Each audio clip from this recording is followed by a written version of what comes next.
Live, and I'm just going to let us pop on here. So I need to make sure we don't get any feedback because YouTube really likes to give me feedback when we first pop on the live stream. So I'm just going to double check that that doesn't happen. All right.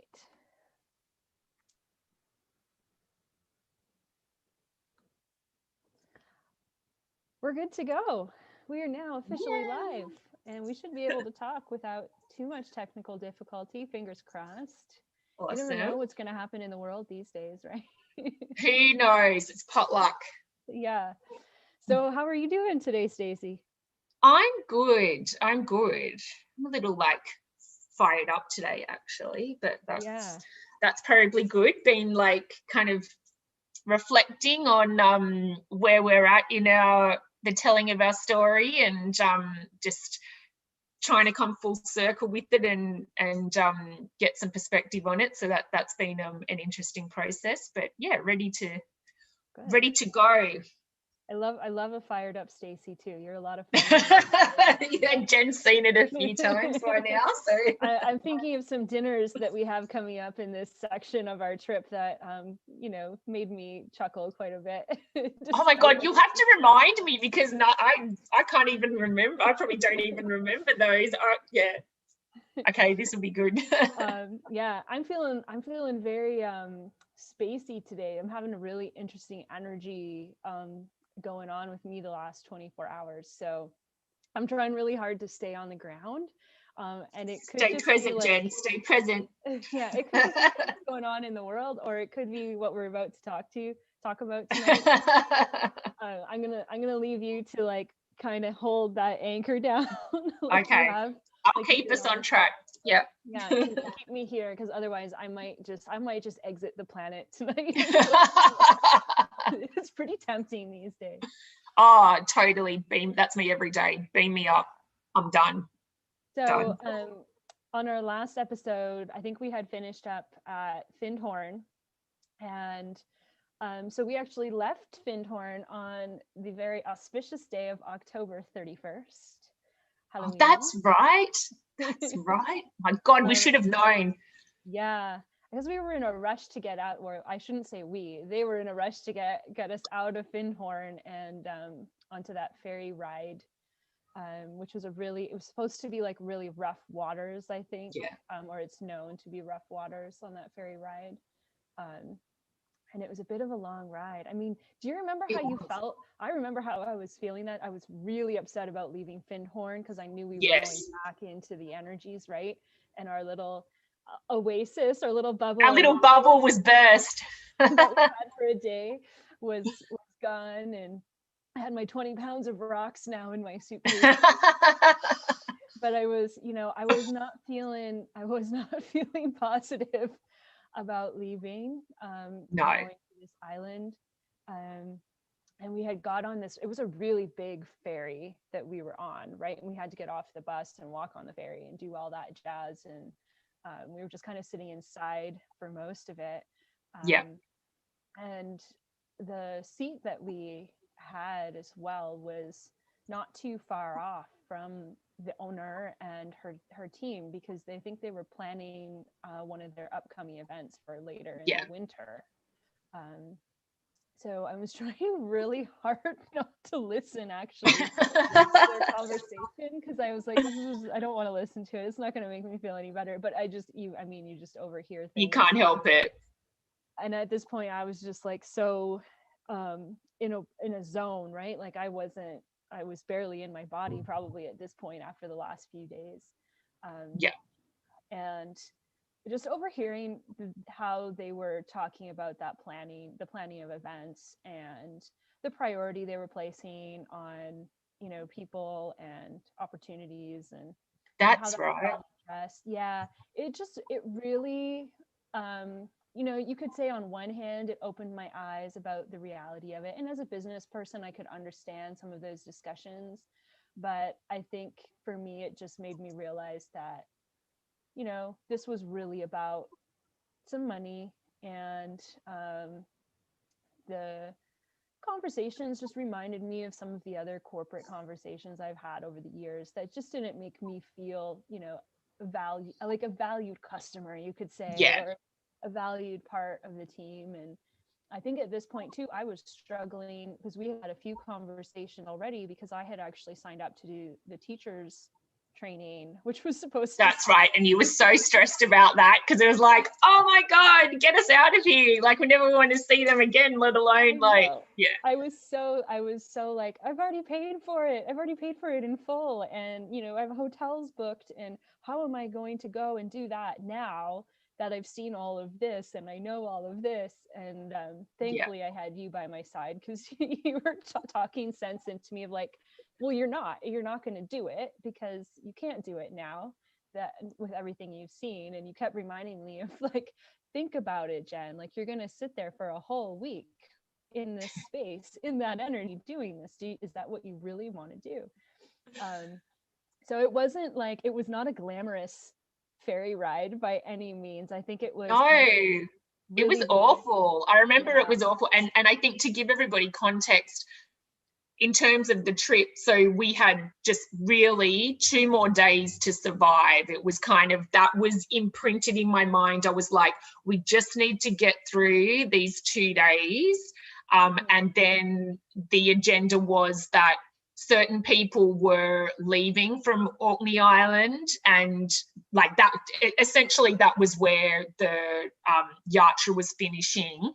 But some people were flying or leaving from there, and then some of us, which included you and me, had to then get the ferry back and then get the bus back to Inverness, was our like final place where we were departing and flying home from. So psychologically we were like, right, we just need to get through this. And then I just remember, it was like being a kid at Christmas. I just thought, when we get to that point where we just have that bus ride to go and we get to Inverness, I will literally like burst out of my body with relief and excitement. Like, that was the finish line. All I could see was that. And I was just like, yeah, trying to keep my wits about me to be like, we can do this, we can get through this. And yeah, and I remember on the ferry, it was just so bleak and the weather was shitty. It was quite rough.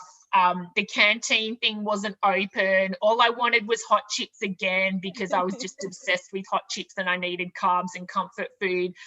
It was closed because it was the off season. So we couldn't even get hot chocolate, a drink, like nothing. And I think it was quite a long ride. I can't remember how long it was, but it was long. yeah, it was not a quick ride. Like, it might, what, an hour and a half, 2 hours or something. And it was just like, oh my God, just sitting here with nothing, no food, stuck inside with everybody. The weather was so awful, you couldn't go outside and like get fresh air or anything. It just like wasn't an option. So yeah, it was really frustrating. We couldn't get any chocolate. I remember that. I distinctly remember the canteen. I think Yes. at some point we had some other people in the group came and sat with us or sat in front of us or something, because I remember some other people distracting us for a bit. Yeah.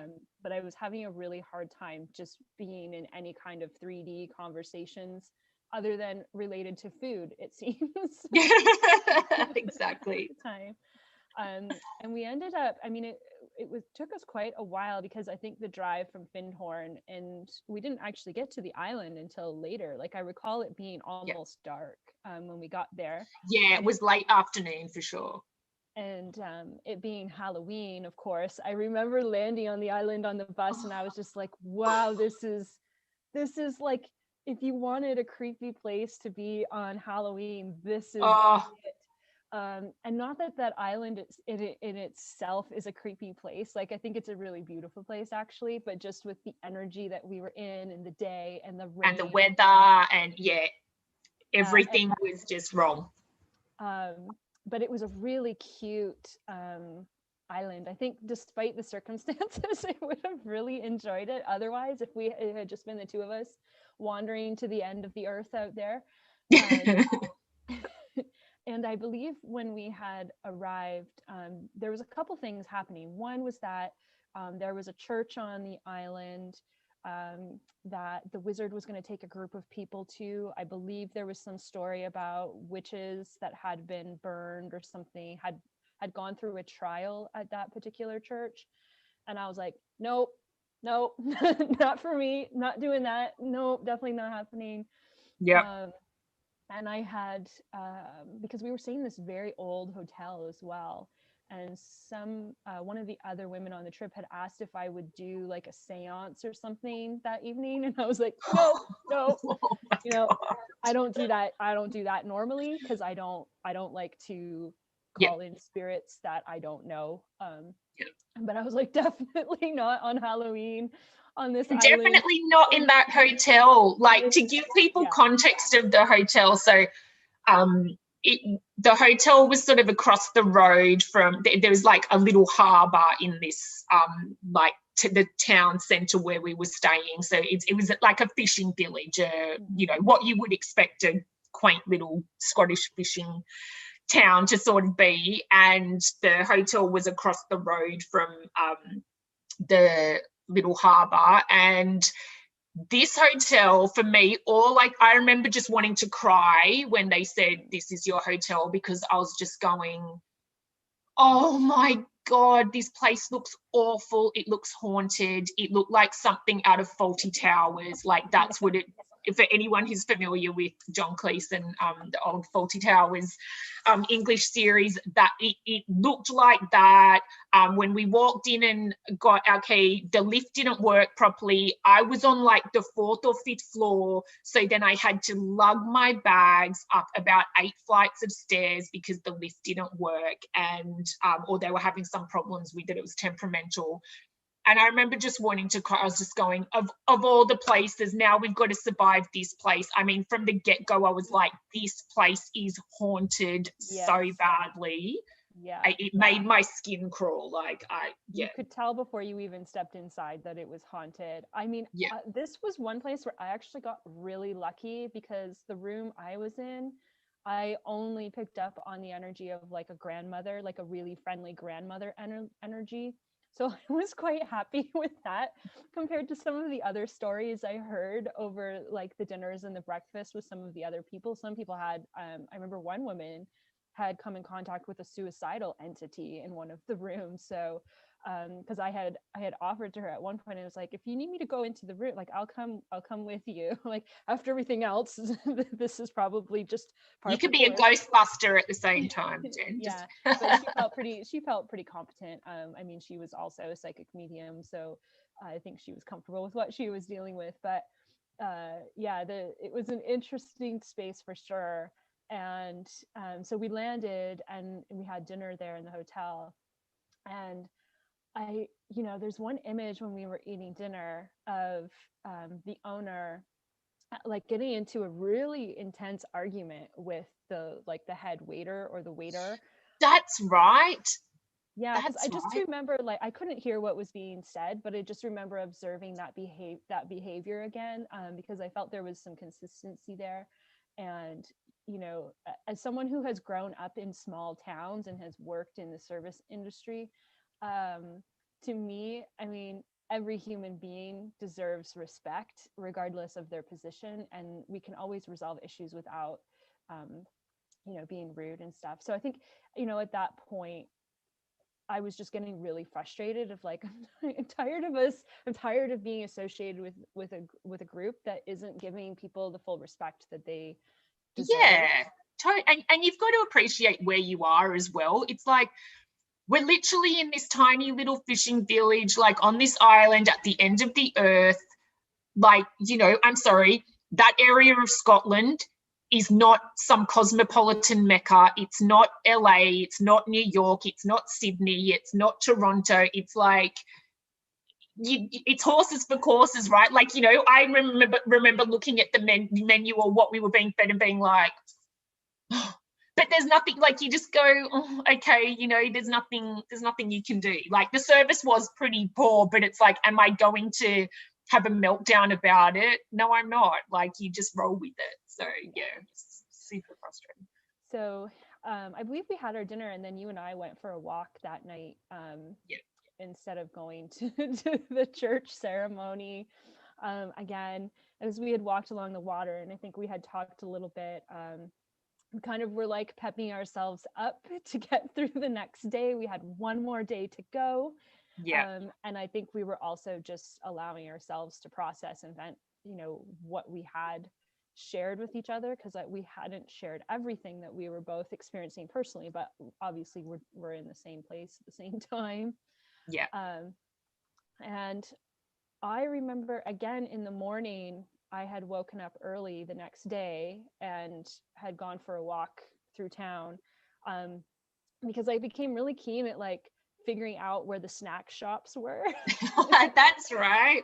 So I knew there was a little grocery store Yeah. just in the alleyway. So I had gotten up and I had walked through the alley in the dark morning again, and just went for a stroll, and kind of, it was my opportunity to ground myself. And I knew we were going to be like out in the middle of nowhere. Like, at this point I was like, I see the pattern. I'm going to be hungry. I'm going to pick up some snacks at the grocery store. So I like loaded up my bag. I was like there when the grocery store opened at like 7 a.m. or something. Yeah. And then I told like everybody else too that I saw. I was like, if you're hungry, there's this little grocery store if you need to. Yeah, thank God you did, because I remember I ended up going around there, but I was so tired because I had one of the awful rooms, and I literally couldn't sleep all night because I was so freaked out, and I could hear footsteps outside my door all night, and that could have been spirits, and it could also have been some other people on the tour. I just couldn't work that one out. And then I would like go into it was this weird setup where there was the room with my bed, and then there was this little entryway where the door was, and you could close the door off and separate the bedroom from the bathroom and the entryway. So I went to have a shower and stuff. There was a TV on the far side of my room, and the TV control was like over on the desk. I went to have a shower, no TV on, nothing. Came back in, the TV was on. Ooh. And I was just like, what the hell? Like, just everything, it was just freaking me out. Like, I didn't feel comfortable or safe in the room. So then it was really hard to go to sleep, and remembering like my anxiety was on 1,000, 1,000,000 trillion, given everything we'd experienced up to this. And we were like literally hanging by a thread. Like, I feel like we were just going, oh my God, we're at the finish line. And if this doesn't end soon, like, I'm literally going to lose my mind and just like die. So yeah, I had no proper sleep that night. The last thing I wanted to do was, I knew we were going to, as you say, have a full-on day, be dragged around to 1,000,000 places, and I knew that this was like a key place where they really wanted to do some like intense ritual / meditation. So I was not in a good mood at all going into that day. I was hopeful. I mean, there was part of me that I remember thinking like, maybe that was it. Like, maybe leading up to Findhorn, maybe that was the big hurrah, and this will just be like the last day and it'll just fizzle out. There was part of me that was like, that's a possibility. It is a possibility. Didn't come to fruition. But I was hopeful that it could happen. It just didn't. If the ever optimist, Jen. That's what I love about you. Not all the time, but in that day I was hopeful. Are you able to see this picture?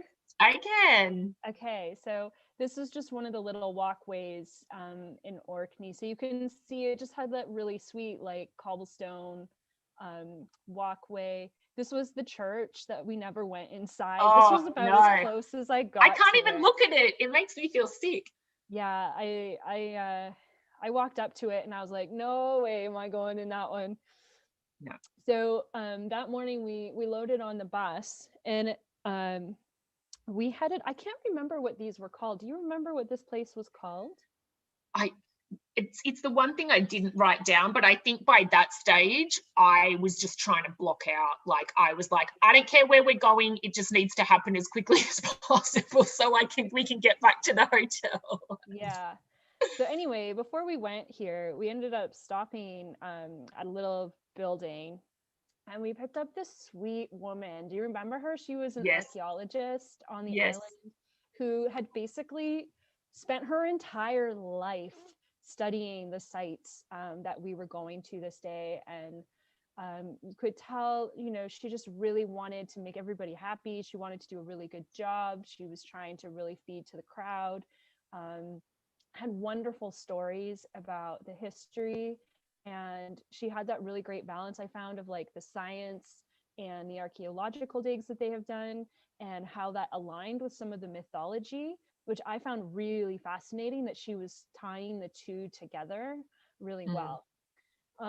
So this first spot that we were going to is literally this like lump on the ground. And it was discovered by a farmer. So it's literally a farmer's field that they've just kind of roped off a little walkway because this is now a protected site.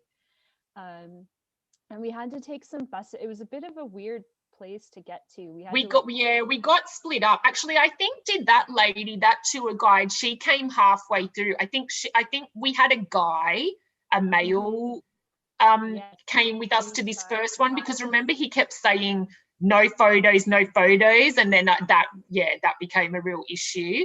And we got split into two separate groups because you could only fit so many people inside here at once. Because I think most of the sites, because these are really ancient, right? They believe that these are potentially some of the first human sites ever. And now I apologize because I'm doing a horrible job of explaining the history of it. It's just not my background. And like we said, we had no idea where we were going, and we never got told. It was like being blindfolded, so you were just picking up what you were picking up on the spot. But I do believe that these are the sites that we saw on this day are believed to be the oldest Neolithic sites, basically anywhere. So thank you, that's the word I'm looking for, Neolithic. So they believed that, you know, they had a couple of different theories, I think, about this one, but one of the big ones was that it was potentially like a tomb or a burial site, or used in kind of transitioning to spirit body. So we went inside. I don't think I have any pictures inside because I actually respected the person that asked us not to take any photos. I know, isn't that amazing? I do have one on my Instagram account, though, that I believe somebody else had sent to me, but I don't have it saved here on my computer. So for some reason it's lacking. But if you do head over to my Instagram, you'll see it there, and you can see the state, the physical and emotional. Oh, Jen, I was horrified when you sent me that photo the other day. I mean, I'd seen it before, but I haven't looked at those photos for a long time. And I was just like, oh my God, you looked like you were, you know, close to death, like you had been traumatized and scarred because we had. So for me, it was scary going into this. Like that was a really narrow. It was very hard to get into. Had to kind of duck down a little bit. Yeah. But then once you were inside, it was pretty spacious. And there was a couple of like openings. To me, it would like, this is an awful comparison, but it was like being in a giant pizza oven where there was, you know, holes in the side where they believed bodies may have been placed. But when they discovered the site, there was no actual human remains inside, as far as I remember them telling me at the time. I know for me, when I got inside, I was told to stand directly in the middle of the room. So I was trying to make my way to stay directly in the middle, because I was told that it was more of like a pyramidal shape, that there was like pyramid energy there. So I was guided to be in the center, and I had my one crystal that I've been carrying with me everywhere on the trip.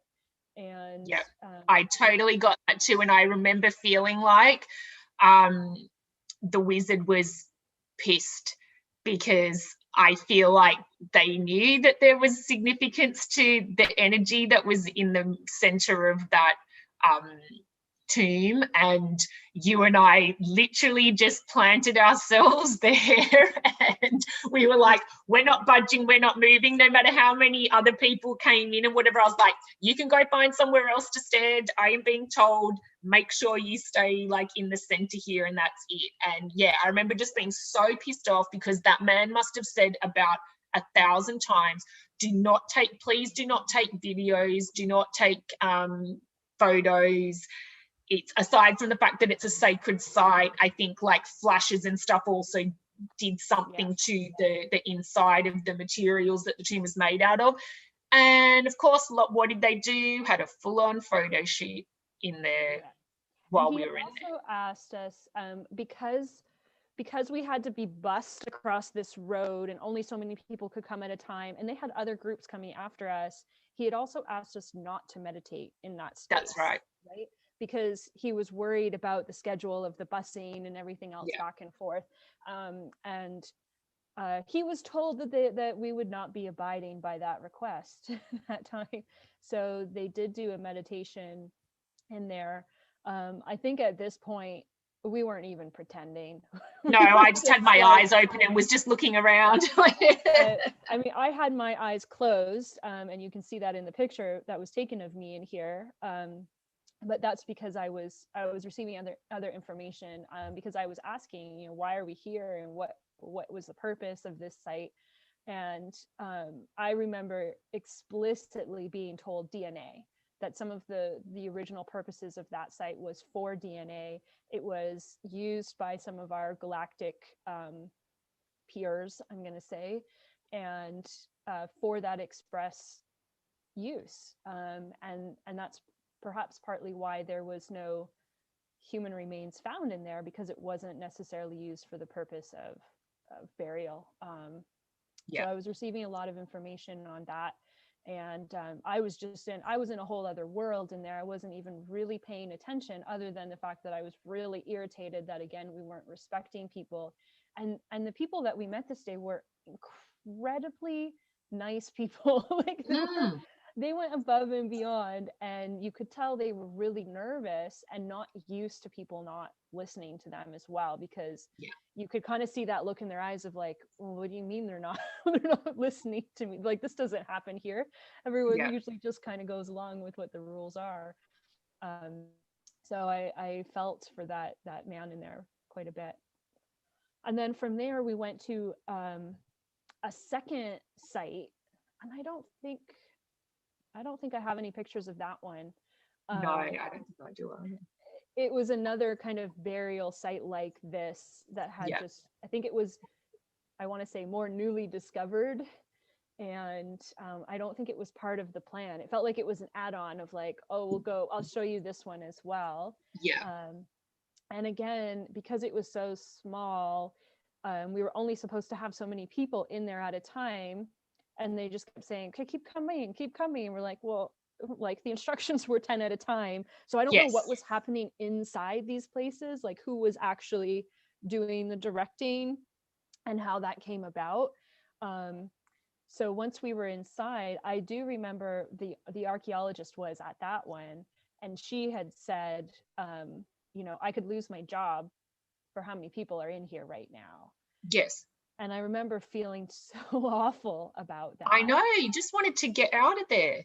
Yeah. But again, that's what reinforced to me that they're doing something here, like they're trying to do something with these meditations that we're not entirely aware of, but it's more than just a meditation. It is like some kind of ritual or some form of like, negative use of meditation or ritual or whatever, that there's a reason why they were trying to jam all of us in there at once. And it wasn't just to like let everybody see, because you could have done that in bursts, or you could have done 2 separate meditations with smaller groups of people, or And I remember in that second one, a cow that was out, because you're in farmers' fields, right?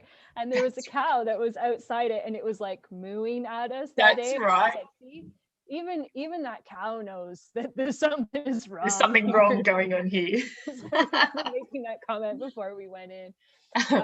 But that one was interesting to me because it was more like a rectangular shape. Long, yes, yeah. It was long, and it was kind of like there was these separate rooms, kind of, and like shelves, or that's what it reminded me of. Just like it was different. And I remember the archaeologist saying her theory was that as people were passing, that the body would potentially be moved through these different rooms to symbolize that they were kind of transitioning into those other dimensional states or light body being.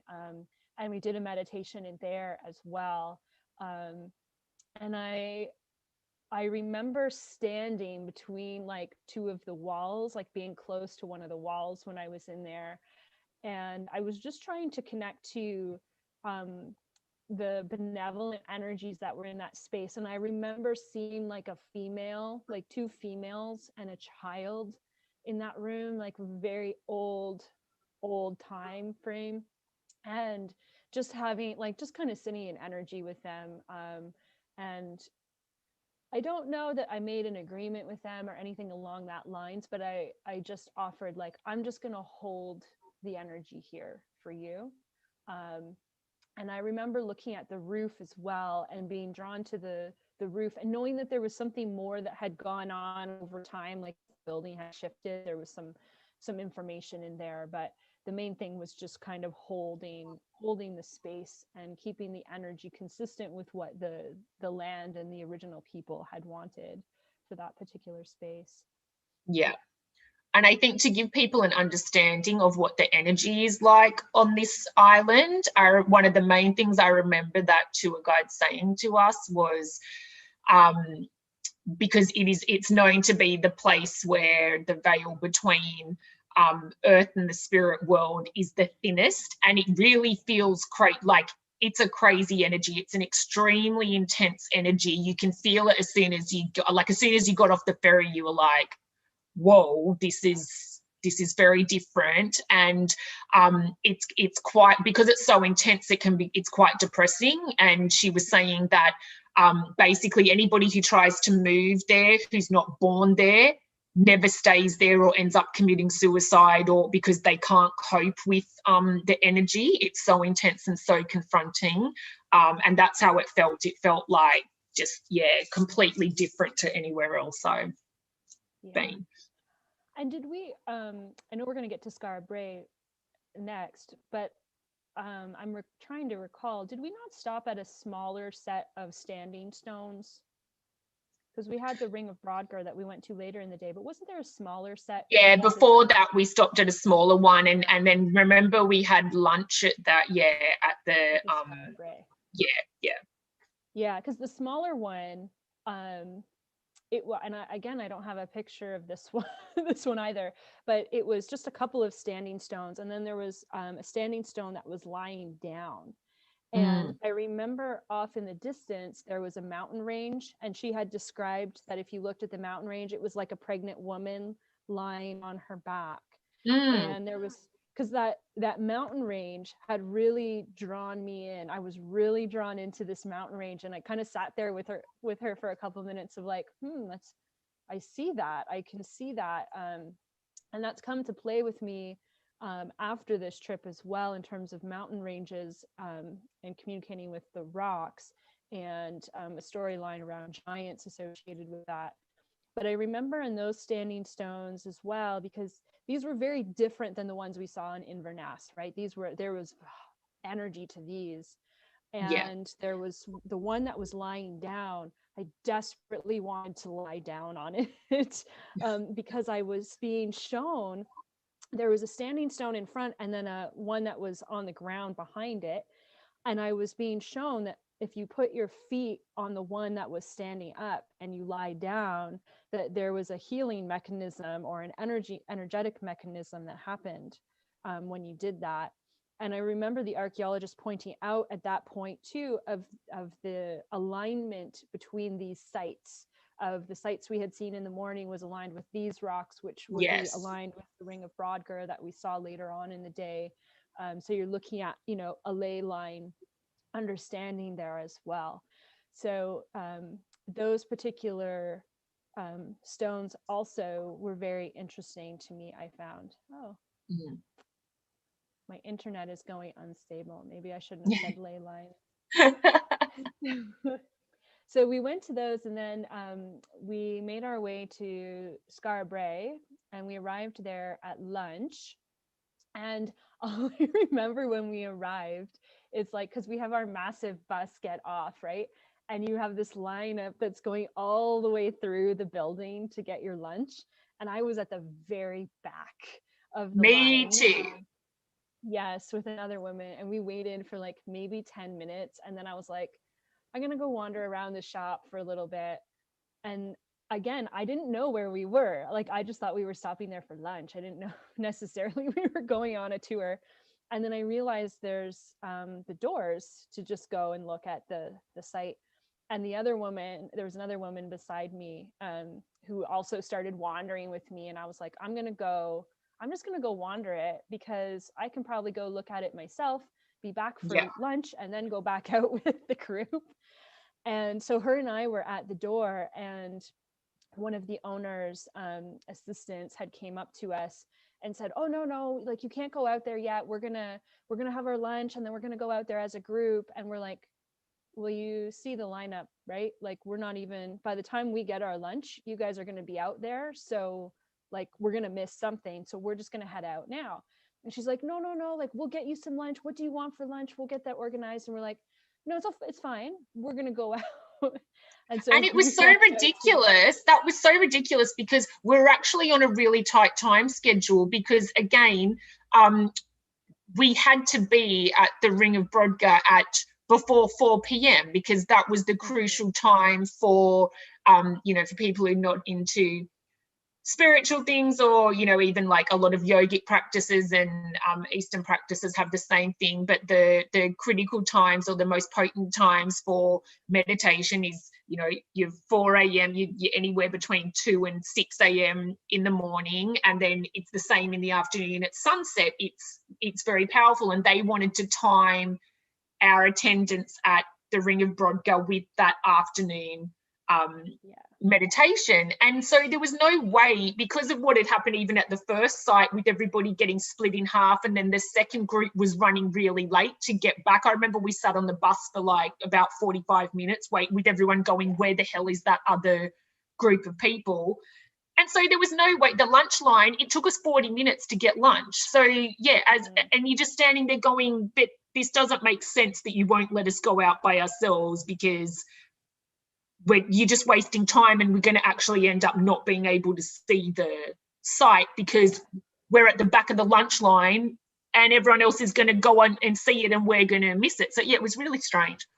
It was odd. And the other woman was great, because we were both like, nobody's going to tell me that I can't go walk around, where I can perfectly well go and walk around. Like, we're adults here. We're not 15. Even at 15, you're not going to be able to do that well. So, I mean, I was so glad I did it. And it was raining, and it was cold. It was awful. Too. It was really ugly weather. But that other woman and we went out, and we kind of did our own thing. And it's a long walk to get out here. And, this is another one of those, oops, I think I just lost it, Neolithic places. Can you still see the picture? Yeah, we can. And my dad reminded me the other day, when I was like going back over the places we went to, that I forgot that this was actually found by accident. Yes. Yeah, I totally forgot that, which is amazing. Yeah, and so they've got everything kind of like brushed away, and they believe this was a place where there was some kind of community living. And I think, I can't recall, my memory is a little bit shady on this one today, but did they not, one of the stories was possibly it could have been like priests, or those who were, druids, or practicing, kind of that type of work. I could be wrong on that, because I haven't read the books on it, but it's definitely a point of interest for me. And the person that you see standing up there they had I don't know if it was a security guard or whoever, that just kind of stands out there. And I was actually able to talk to her a little bit too, to get some background on like, where am I? I think I actually asked her, like, well, what's this place called? And what's going on here? So I got a really lovely, personal chat with her about the site, and what it meant to her, and how she was interpreting it. And there was one room in particular that really caught my attention. Let me see if I've got a picture of it here. This is the room here, and you can see the inside of it a little bit better here. And one of the theories was that this room was potentially used for like an energy medicine healing practice. And the archaeologist had explained one of her theories is that they actually warmed up rocks and had someone lay down and place the rocks on their body, which was a modality that I had been using in my own practice at home before this trip, and we had experienced a lot of really interesting experiences and energies with that. So I was very intrigued to see this here and to hear that description coincide with it. And you can see too, like it's right here on the water, and the stones. There's just something, I mean, it's so hard to describe without being there, but there's something in the energy of the water and the wind and the stones. And again, it's literally farmland, but it's like right on open water. And I think they had said, like, at one point the farmers or whoever was on the land, it was like some wind or storm had come through and it had moved some of the sand. Yeah, and exposed the rocks, and that's when they discovered this particular site. And I also remember there was cows here as well. Oh yes. That were also a big one. There was a really big so the other woman and I, we just took our time. Like I was like, this is my opportunity to actually feel the land and make this connection. And so we took as much time as we wanted, and then we came back in and we still had to wait to get our lunch. And just as we had predicted, as soon as we sat down to eat our lunch, they're like, okay, time to get out to do our meditation. And I think her and I, and perhaps you as well, had said, like, we'll just catch up. We've already had the tour, so we're not worried about being far behind. So we'll just catch up. And I don't think we missed much, because by the time we got out there, I feel like we were just at the beginning of walking around the site anyway. And couldn't hear a whole lot. I think we actually did a meditation in front of this room, I believe. Or I shouldn't say they did a meditation in front of this room. We boycotted it as usual. Yeah, I did not want to be part of anything that was taking energy from the land. At this point, I really felt that we were, harming the spaces that we were going into, and we were trying to harvest energy from the land that was not meant to be harvested in that way. It didn't feel positive in any means. No. And as somebody who, lives in a forest and works intimately with the land, a big part of my practice is giving energy to the land, not always extracting it. I know, we could have been there giving thanks, doing all these like lovely positive rituals to give thanks and love to the land and heal the land given what has gone on there. But no, it was all about what can we take. But a really beautiful spot. And then we got back on the bus, and after a waiting period, we headed to our last stop of our trip, the Ring of Brodgar. And funny you should mention then, Jen, about taking from the land, because I don't know, you probably don't remember, but when we got on the bus from the lunch, I remember saying to you, is it just me, or does the owner today look about 8 feet tall? Her energetic body that particular day, it was subhuman. Like her, I can't, it's very difficult to describe, and I know it sounds ridiculous, but she seemed like she was 8 feet tall and 8 feet wide.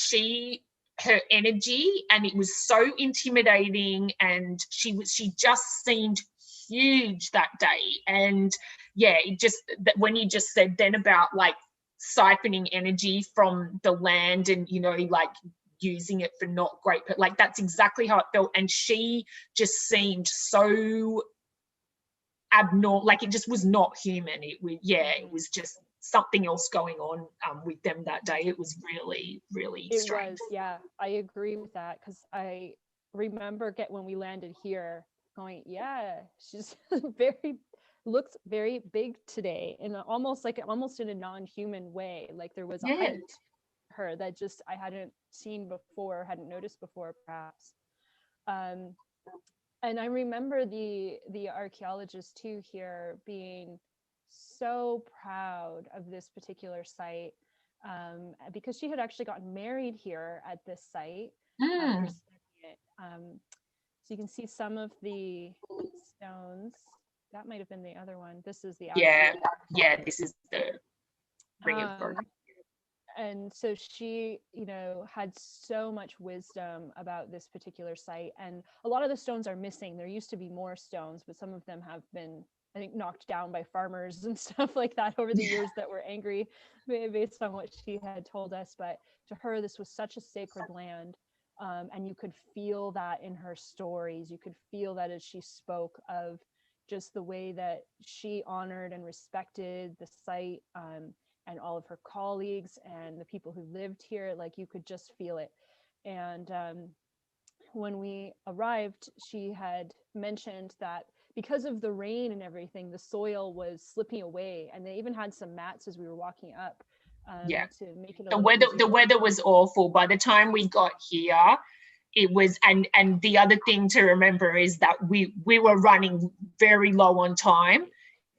It was, and so there was like this sense of urgency coming from the posse, and the weather, like it was about to be, I mean, not that the sun was going down, because you just, there is no such thing as sun on that day really, but it was, it was nearly 4 o'clock. It was getting very close to 4 o'clock, and we were just running out of time for the daylight. It was, yeah. And she had explained to us too that they had earlier that year, or perhaps the previous year, they had closed access to the inside of the circle because of the soil conditions and the plant life conditions. They were in jeopardy. So she had said, like, we'll go up to the circle and you can walk outside the stones, but you cannot go inside the stones because of the condition of the grounds. And that was something that, their team or association or researchers, or I don't know, Scotland or Orkney Island, I don't know who made that decision, but that decision had been made a while ago. It wasn't something that had just been in place. No, it wasn't new, and I think, and it's World Heritage listed, so it's like, you just are not. It'd be like the equivalent of me going to Ayers Rock now and just thinking I can just walk onto it and climb the rock. It's like, no, there's ropes and everything for a reason, because they want to maintain this site and it's very sacred, and you just go, yep, okay, I understand. And there is, I mean, you can't really see from this picture, but there is like a really deep ditch that kind of goes around the circle. Yes. And to keep you out. Yeah. Yeah, they had a wooden gate where normally you would have accessed the site. They had a wooden gate at that location. And so I remember she was talking and telling some of the story. And I went right up to the gate, because even now I'm having a hard time looking at this picture. I'm like, I'm already going into the energy. So you see me rocking a little bit of, I could see women running around the circle, and like ghost women running around the circle. And I went and stood at the gate, and I still to this day, I haven't had this happen any other time, but they were running through my body. So it was just like boom, boom, boom. And I was just so like enthralled with, what are they doing? Because they were showing me the ceremony that they did, and I was just so fascinated by it. And the owner had come up right beside me when I was staring at the gate, and I could feel that like 10-foot height that she had grown in the day. And I was like, whoa, that's a lot. And I just kind of stood my ground there for a few minutes, because I was like, no, they're showing me something, and I know you can't see it, and I know you want me to tell you, and I'm not going to tell you at this point. But I wanted to complete that process of seeing that. And they had shown me that a woman used to stand in front of each stone around the circle, and that it was a very sacred space, and ceremony was done in the middle of the circle as well. And there was some practices of movement and prayer and so forth that happened. So I had that vision. And then I went back and stood by the archaeologist, because I had overheard some things she was talking about, regarding that mountain she had mentioned earlier. She was talking about some giants, some of the mythology, and things were starting to come together. Because one of the things I found when we landed on Orkney Island is I kept feeling like there was some kind of connection to Canada. And they kept showing me this, now I would call it a ley line. At the time I didn't know what it was called, but this line from Orkney to Canada, and I wasn't sure why I was being shown this. And I went to her and I felt compelled to go and ask her if she knew anything about some of the Canadian landscape. And in particular, I said, are you aware of the sleeping giants in Canada? She's like, no, I've never heard of it. And I said, I don't know why, but I'm supposed to tell you to look into the sleeping giants in Canada. I don't know if there's a connection or not, but I just I cannot get it out of my head, the sleeping giants, which is a couple hours north of me here in Canada. So I had a little moment to chat with her, and then that was when things got interesting. Because at that point, the wizard and the owner and team started preparing for their meditation, because they had wanted to do this meditation at sunset with these standing stones, and had made the decision that they were going to go inside the stone circle to do the meditation. Do you recall that? But do you remember that how it happened was the poor tour guide, she was still giving her blurb about and her spiel about the history and the background. And then she was literally mid-sentence, and the owner said, that's all really interesting. I'm sorry, we've got to cut you off there because we don't have time to go into this now. We have to do the meditation. And then the owner's like, the tour guide was like, oh, okay, no problem. And then they made it very clear that they were going to go into the center of the site and the rings. And then the tour guide archaeologist lady was like, oh, no, you can't go, you can't do that. It's a sacred site and it's protected, and I can't let you do that.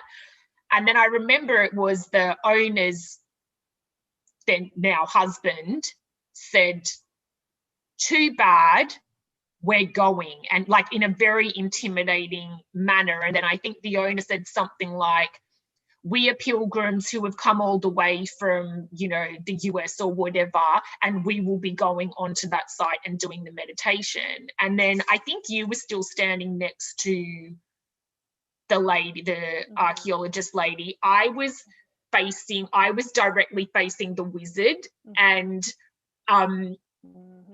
they opened the gate, or they started to get people to climb over this like fence and to walk across the ditch and whatever. And you and I, like, we didn't even need to communicate. I was like, hell no, I am not like going in there. And it was so tense, and then the wizard was staring right in my eyes, and I was just looking at him, and I was like, there is no way I am going in there. And once he realized that you and I were not going, the level of anger in his face, like, and the energy that was coming from him and the owner towards us, I was like, I may actually die on this site. Like, they are so angry, they're going to kill us.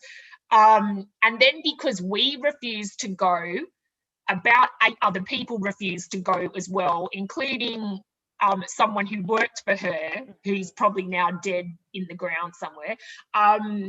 Okay, I probably shouldn't joke about these things, but like, that there was wrath. But that's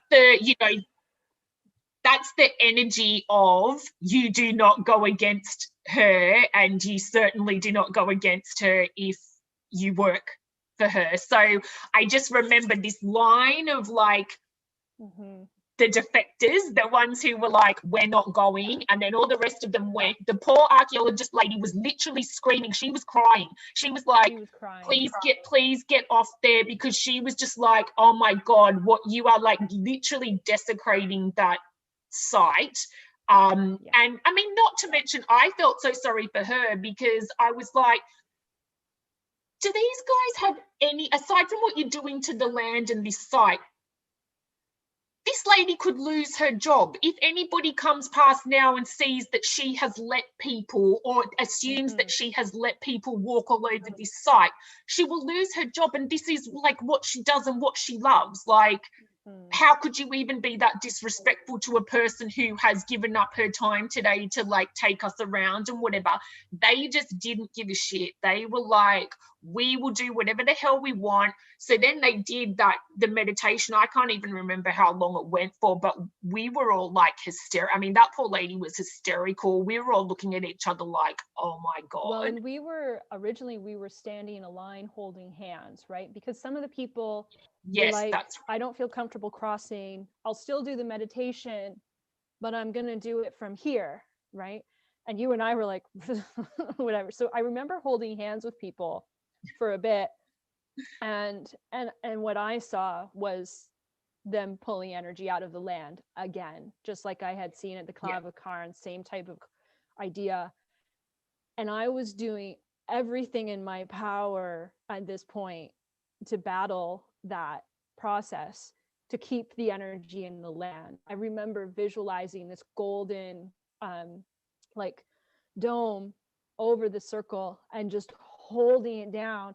My whole body was shaking. I was crying, and I couldn't hold on to the, I remember you I couldn't hold on to the group anymore. So I had like put two people's hands together, and I literally had to put my hands on the ground because I was trying to hold this energy there with all of my might. I was like, you are not taking it from this land. You are not taking it from this land.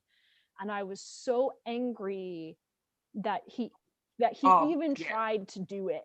But the one thing that I remember thinking, because one of their teachings, and I'm going to get this wrong because I've unraveled so much and untied so much from the group that I can't remember half the teachings anymore. But one of their teachings was, you just need 20% to flip the world, right? You just need 20% to make a change. And there's something along that lines. People who are still in it will know what we're saying. They can maybe put it in the comments.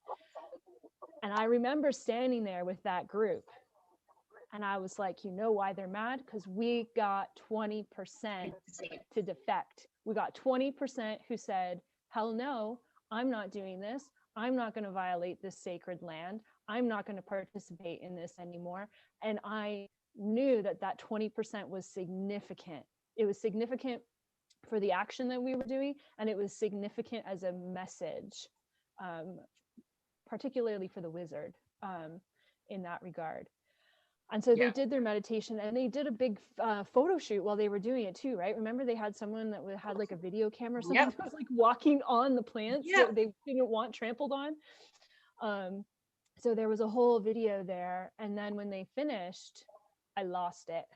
I just started, remember, I started yelling. I was like, I remember swearing. I think that was bullshit. I was crying. And I was angry. And we walked to the bus, and I just said, I'm done. That's it.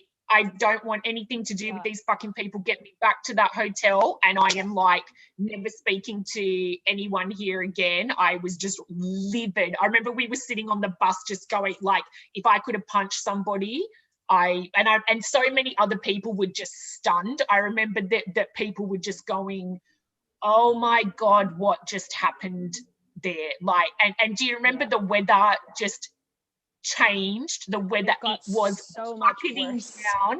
It went black. It was literally pitch black. And I remember saying to you, holy shit, they've unleashed something. Like, this is like Armageddon. We're gonna like pay the price for this. Like, something is gonna happen as a result of this. And it was black, and the rain was like pelting down, and it was just awful. And I remember one of the people close to the group, she had come up and she was hugging me because people didn't really understand why I was so angry, right? I didn't say like, this is what I saw. We're angry at you. And so they were hugging me thinking that I maybe had some spiritual moment, or maybe they were just trying to like move me, because they were trying to direct me towards the bus.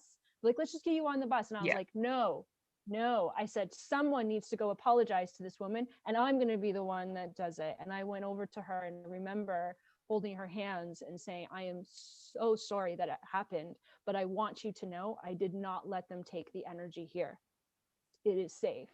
And I was like, I will not let you pull me off this site until I talk to this woman, because I was so upset about what they had attempted to do there. And when we got on the bus, we were like, there was no hiding how angry we were. Because I remember looking at you going, so pizza tonight, we're not having dinner with this group. We're going pizza to have and some beer. Pizza and some beer. Yeah. And we didn't even care. We didn't, at that point, I didn't care who knew. I was like, I'm not having anything to do with you people anymore, and I don't care whether you want to yell at me or whatever. Like, I'm done. That was my limit, and I'm done. Yeah. So we went back, and I don't think I talked to anybody. I don't even know if I went back to my room. I can't recall, but I remember just like, I'm not dealing with these people anymore. I can't handle it.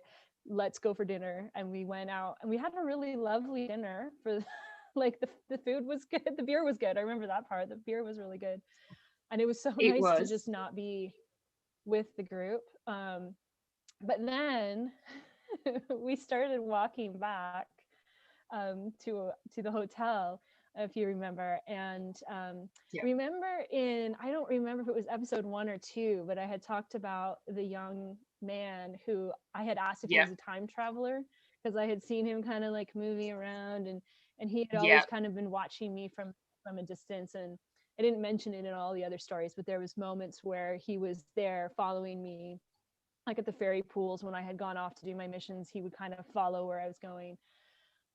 So, we come around the corner, and who do we see? Exactly that person. And we just kind of like, I remember thinking like, well, of course we would be followed, because we didn't go to the group dinner. And at that moment, he immediately turned around and went the other way when he saw us. So it was humorous at that point, I think, because A, we knew we were done, and B, we weren't even trying anymore. We kind of knew what was going on, and we were done with it. And so we went back. I think you went back to your room, and I went back. But do you remember we ran into, I think before we went to dinner, we went to another little like pub on the harbour front, closer to our hotel, and we had beers there before dinner. And then a couple of other people from the tour walked in, and we were like, oh, okay. And then we ended up having a great old chat with them, and that's when they started to say like, oh my God, this whole thing has been a joke. And we were like, if only we had have known that you felt this way, like during we would have had some allies. But I guess they were too like scared to say anything. So that was very interesting, and they were like happy that we were like having drinks and Yes, I know, because at first they were like, are we allowed to have a drink in front of you? We're like, yeah. We have one too. There was just something very grounding, right, about like being in the world with people of the world. And yes, doing normal things. So I remember like that night just shaking. I know, like I remember the fear that we had, right, because it had been building anyway, but there was a definite energy in particular with the wizard, but also because I think of the way that things were done secretly, and the whispering, and the like the watching you when you were in meditation. It gave that very fearful feeling that you're being watched. And then when you pair that with what you're experiencing in the 4th dimensional realm, and these battles and these attacks and this energy harvesting and so forth, then I mean, you reach a point of going, oh God, am I even in 3D in the timeline that I was in when I left? Like, where am I?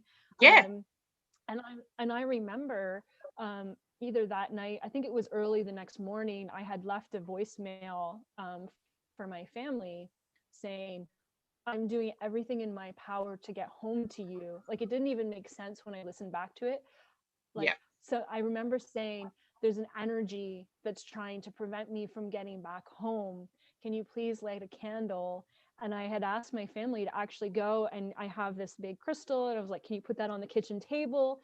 And I need you to go Yeah. find, you know, the necklace that my grandfather had blessed that's got a cross on it, and I need you to put it on the crystal, and I need you guys to light a candle. I mean, my husband probably thought I was completely insane, but I felt that I needed that extra support to be able to pull Yeah. out of whatever dimensional space we had gotten Yeah. ourselves into, because literally every Yeah. day I felt like I was jumping from one dimension to another, and it was like the ground was almost wobbly, like there was this energy Yeah. that just felt very wobbly. And it was more so, Oh, it was like especially we were after in another world. It honestly was like we were in another world. I totally, like, I was so, all I kept thinking is we're not going to get back home. Like, I honestly thought that it was a possibility that, and I know that sounds ridiculous as we sit here talking about it, but in that moment, I was like, something's going to happen to us.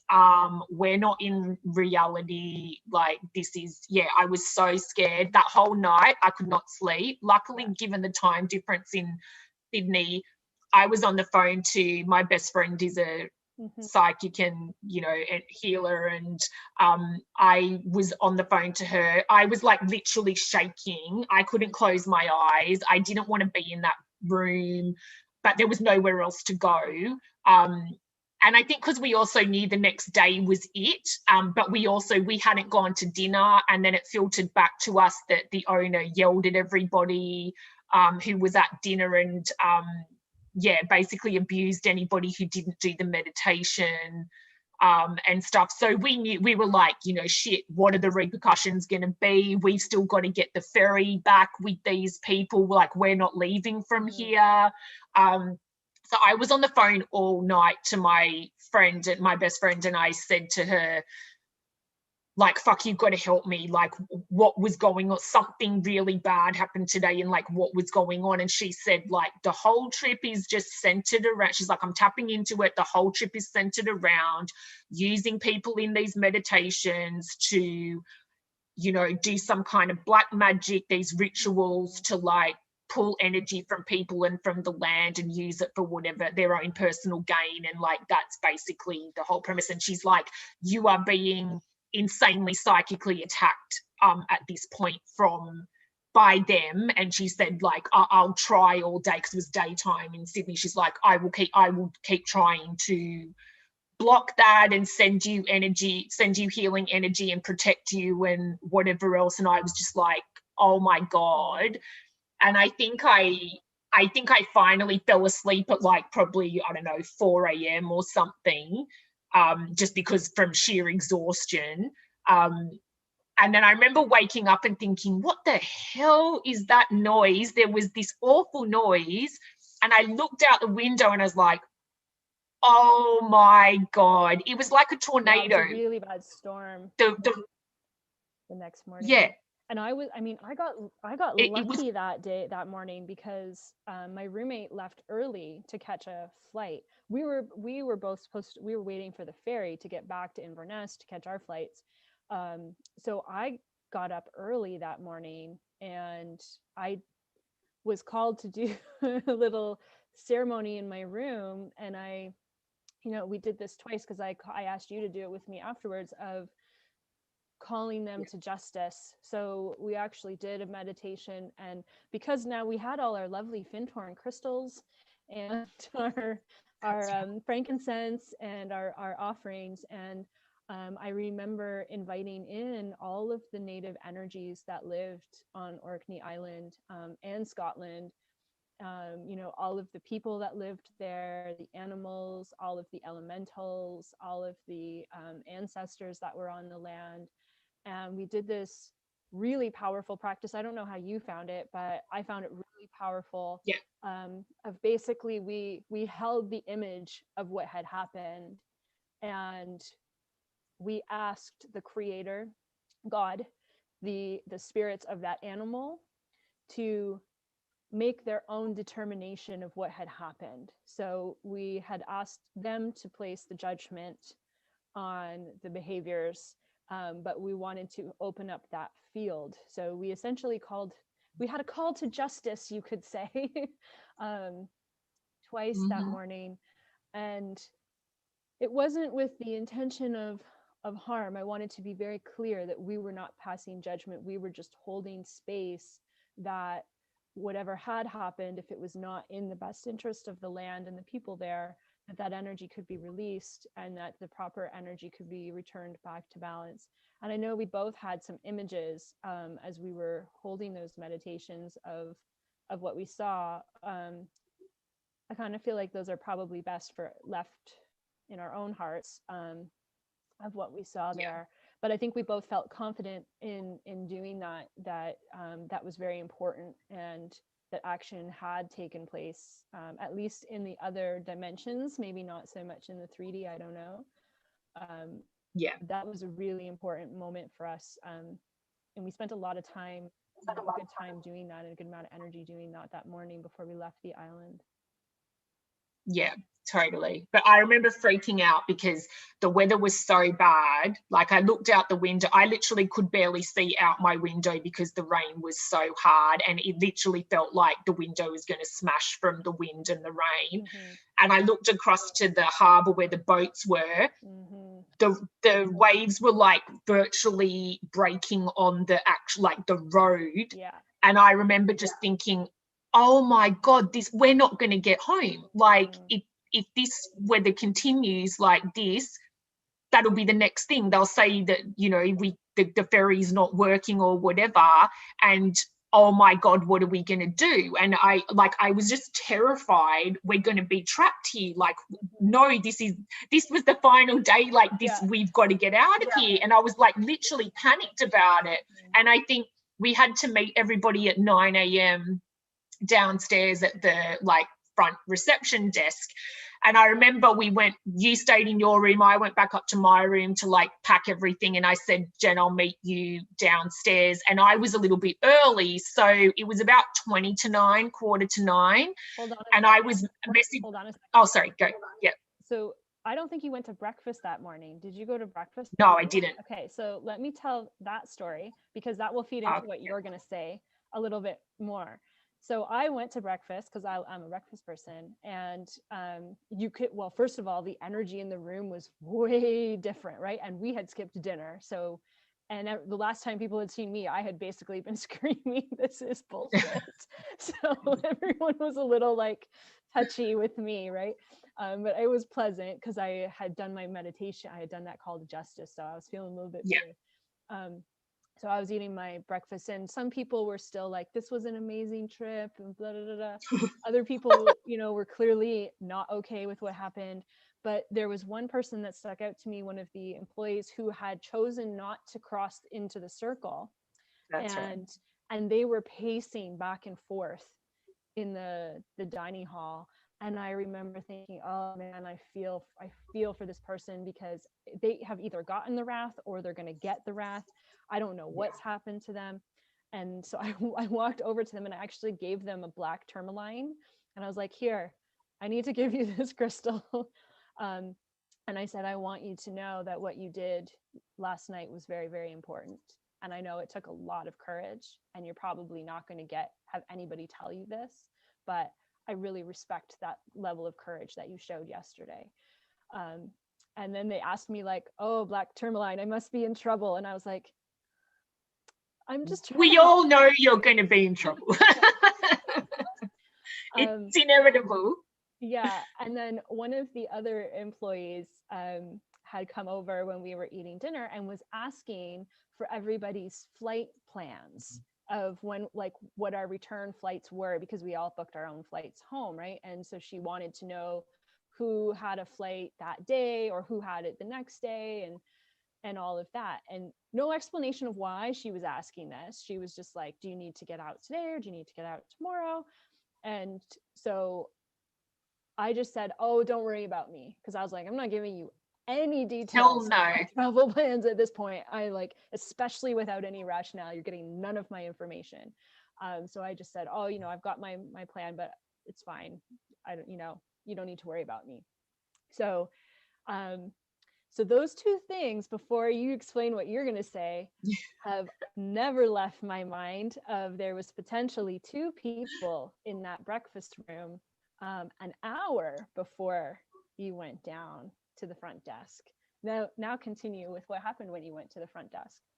Yeah, so I was just sitting down, like sitting on a seat, just waiting. And I was watching like people bring luggage down and whatever else. And I remember messaging Jen and saying, I'm already down here, like, whenever you're ready, can meet you, because I was literally like champing at the bit to get the hell out of there. And I was just wanted to be on the ferry or whatever, so that we knew, or be on the bus to the ferry, so that we knew we are getting out of here. And then I literally just heard somebody say, the ferry's cancelled. But they weren't making like a big public announcement about it.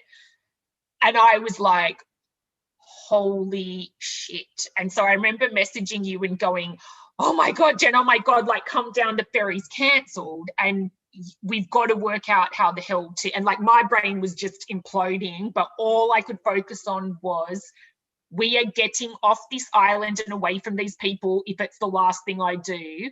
And like, I literally in my head, I was going, okay, first thing is we try to organise a plane. Now, keep in mind, this is not some like, massive international airport on this island. It's like, these tiny little planes. And I knew that other people were booked on flights. So I thought, what is the chance of us being able to get a seat on a flight now at the last minute on this tiny little island?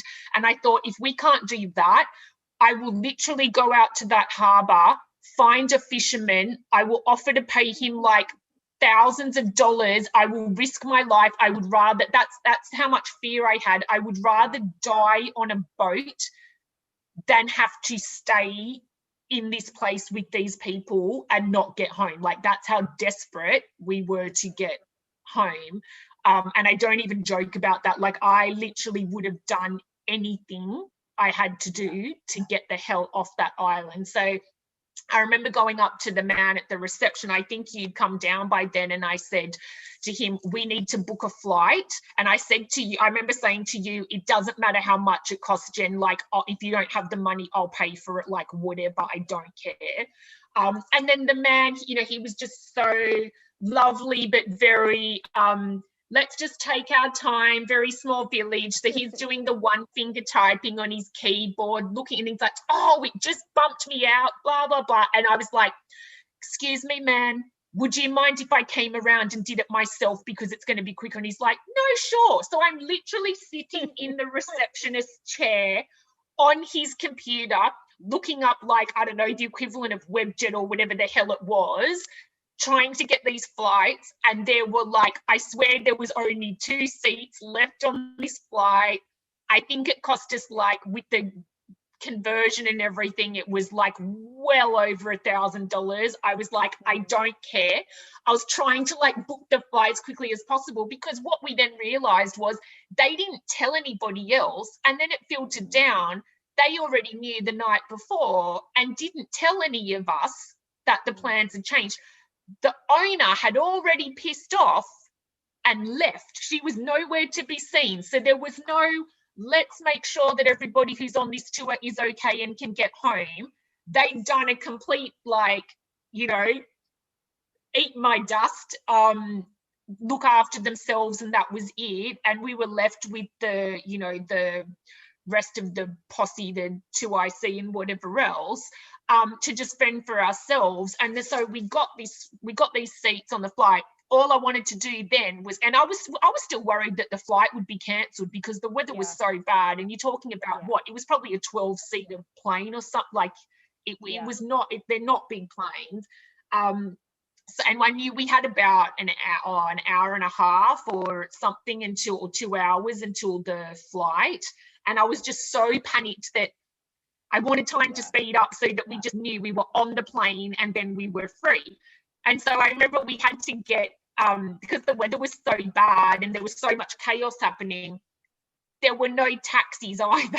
So I remember this taxi pulled up outside and I said, Jen, I don't care, like, we're going to get in this cab. And it pulled up and the lady driving said, she said someone's name who was in the posse.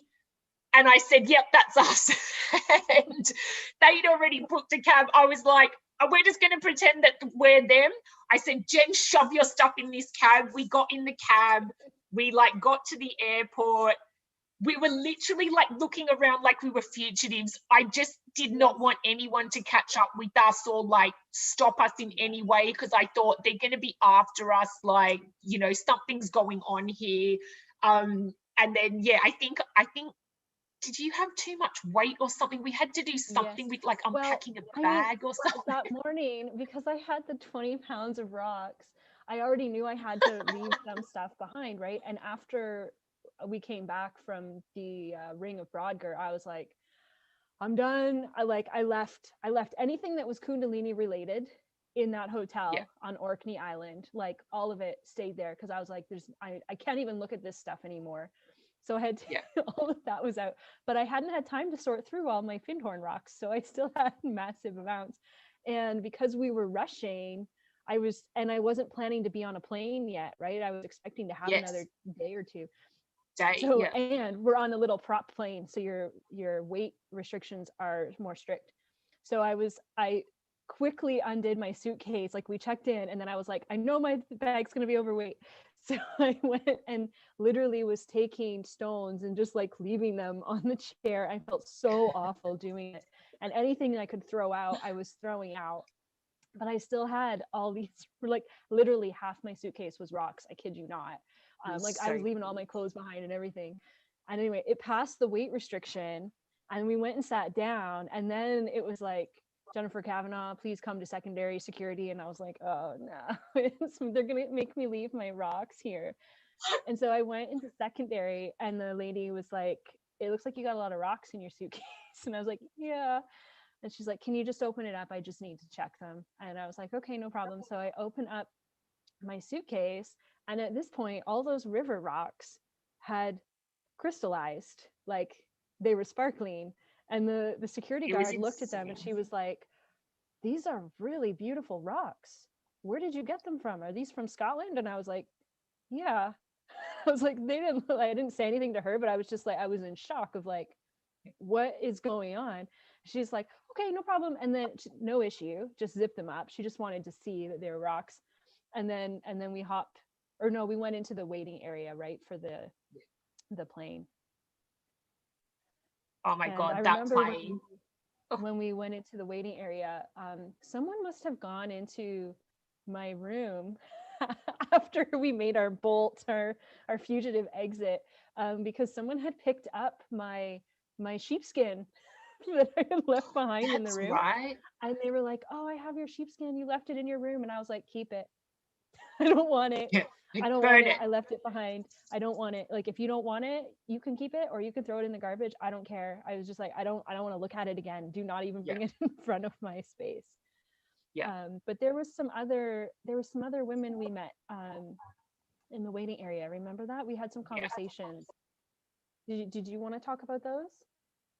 Oh, look, I just remember, I think one of them might have been from the UK, and we hadn't really interacted that much on the tour, but then as we started speaking, we were quite open at that point about like, oh my God, we just are so disgusted with this whole thing that, you know, we're out, we're done. And she knew that we were in the kind of VIP group, and then she sort of started to say, yeah, look, I'm not comfortable with anything that happened. And then I think she said that she'd actually made a complaint and tried to speak to them. Yeah, no, I think she had actually said something and kind of got told to, like, you know, who cares, go away sort of thing. But yeah, again, it was another instance where I was like, I wish I had have known that you were feeling like that while we were on the tour, because again, it would have been like some more support for us, because at that we were just thinking the whole time that it was just the two of us against the whole rest of the brainwashed tour, basically. But yeah, I mean, do you remember anything else about? No, it was more just, I think, concerned about what was going on. And I think we didn't share a whole lot at that point either, just more that we were on the same page. And I think we had said, we had done some spiritual practices in the morning to try to right some of the wrongs that we had witnessed over the week. And that was about it. I think, there was some desire perhaps afterwards to do more, but I think both of us felt that we didn't really want to take it much further than that. Yeah. But I remember when the plane was taking off, this little plane, oh my God, it felt like we were leaving a whole other time and space and dimension. Like, do you remember thinking that? Like, I remember staring totally. at the propeller. But and it just I love the fact, Jen, that this picture has blue sky and sun, because that is not what it looked like when we took off. Like, the whole time we were sitting in that waiting area, I kept waiting for them to come over the loudspeaker and say, these flights have been cancelled, like no one can go anywhere. I couldn't even believe they were letting us on that plane. Like, I thought for sure we were probably going to crash, but I was willing to take the risk. And I remember we had to walk from the waiting area to the plane, and the wind was literally horizontal and the rain, and we were saturated. By the time we got on the plane, we were just dripping wet. And we were seated right at the front, and they kept the door open to let people get on. So the rain is like coming into the plane, and I was just going, what in God's name is going on here? And then I remember videoing outside the door, and I sent a picture of the video. I sent the video to my then partner, and she messaged back and she goes, oh my God, why is the plane so close to the ocean? And I said, that's not the ocean, that's the runway. That's how much water is currently on the runway. And she was like messaging me going, please get off the plane. Like, I'm freaking out. You guys can't catch that plane. You're going to die. And we were just like, sorry, don't care. I'd rather die than like stay here for another minute. And like, the funny thing was, there were actual posse people on that plane as well. And I was thinking, are they going to give us shit? Like, is something going to go down when we leave? Like, I just wanted to get away from there. All I wanted to do was just get to a different point to get away from them. And I think, the other thing was, we couldn't get a plane we needed to go to Inverness, but there were no flights to Inverness. So all we could do was get this plane to Glasgow, which Glasgow is like 4 hours away from Inverness. So then we still had no idea how the fuck we were supposed to get from Glasgow to Inverness, but we were like, we'll just worry about that when we land. So it was just like diabolical. But yeah, this makes it look so nice and adventurous and lovely up in the wild blue yonder. Yeah, but that's like the contrast of what it was on the ground versus like once we were up. Like, it felt like it was done. Like, the tie was broken at that point with whatever it was, wherever we were taken, whatever energy thing was going on with them. The tie was essentially broken. I know we've both done a lot of work since then to pull out the remnants, but it felt so good to be up in the air. And also, like, you could tell there was a split at this point, even though there was still people on the plane and we still saw them at the airport. There was a split. There was no contact. We were pretty much, everyone was on their own at that point, which was really nice. Yeah. And I literally, when we got off that plane, I literally kissed the ground. Yeah. I've never been so happy to get somewhere in my life as getting off that plane in Glasgow. I was just like, oh my God. But then it was a comedy of errors of trying to work out how the hell to get from Glasgow to Inverness. And then we worked out that we were going to have to get a hire car. And then we, of course, quickly realised that basically all cars in Scotland are manual. And Jen was like, I can't drive a manual car. And I was like, okay, Stacey is driving the 4-hour drive to get us to Inverness.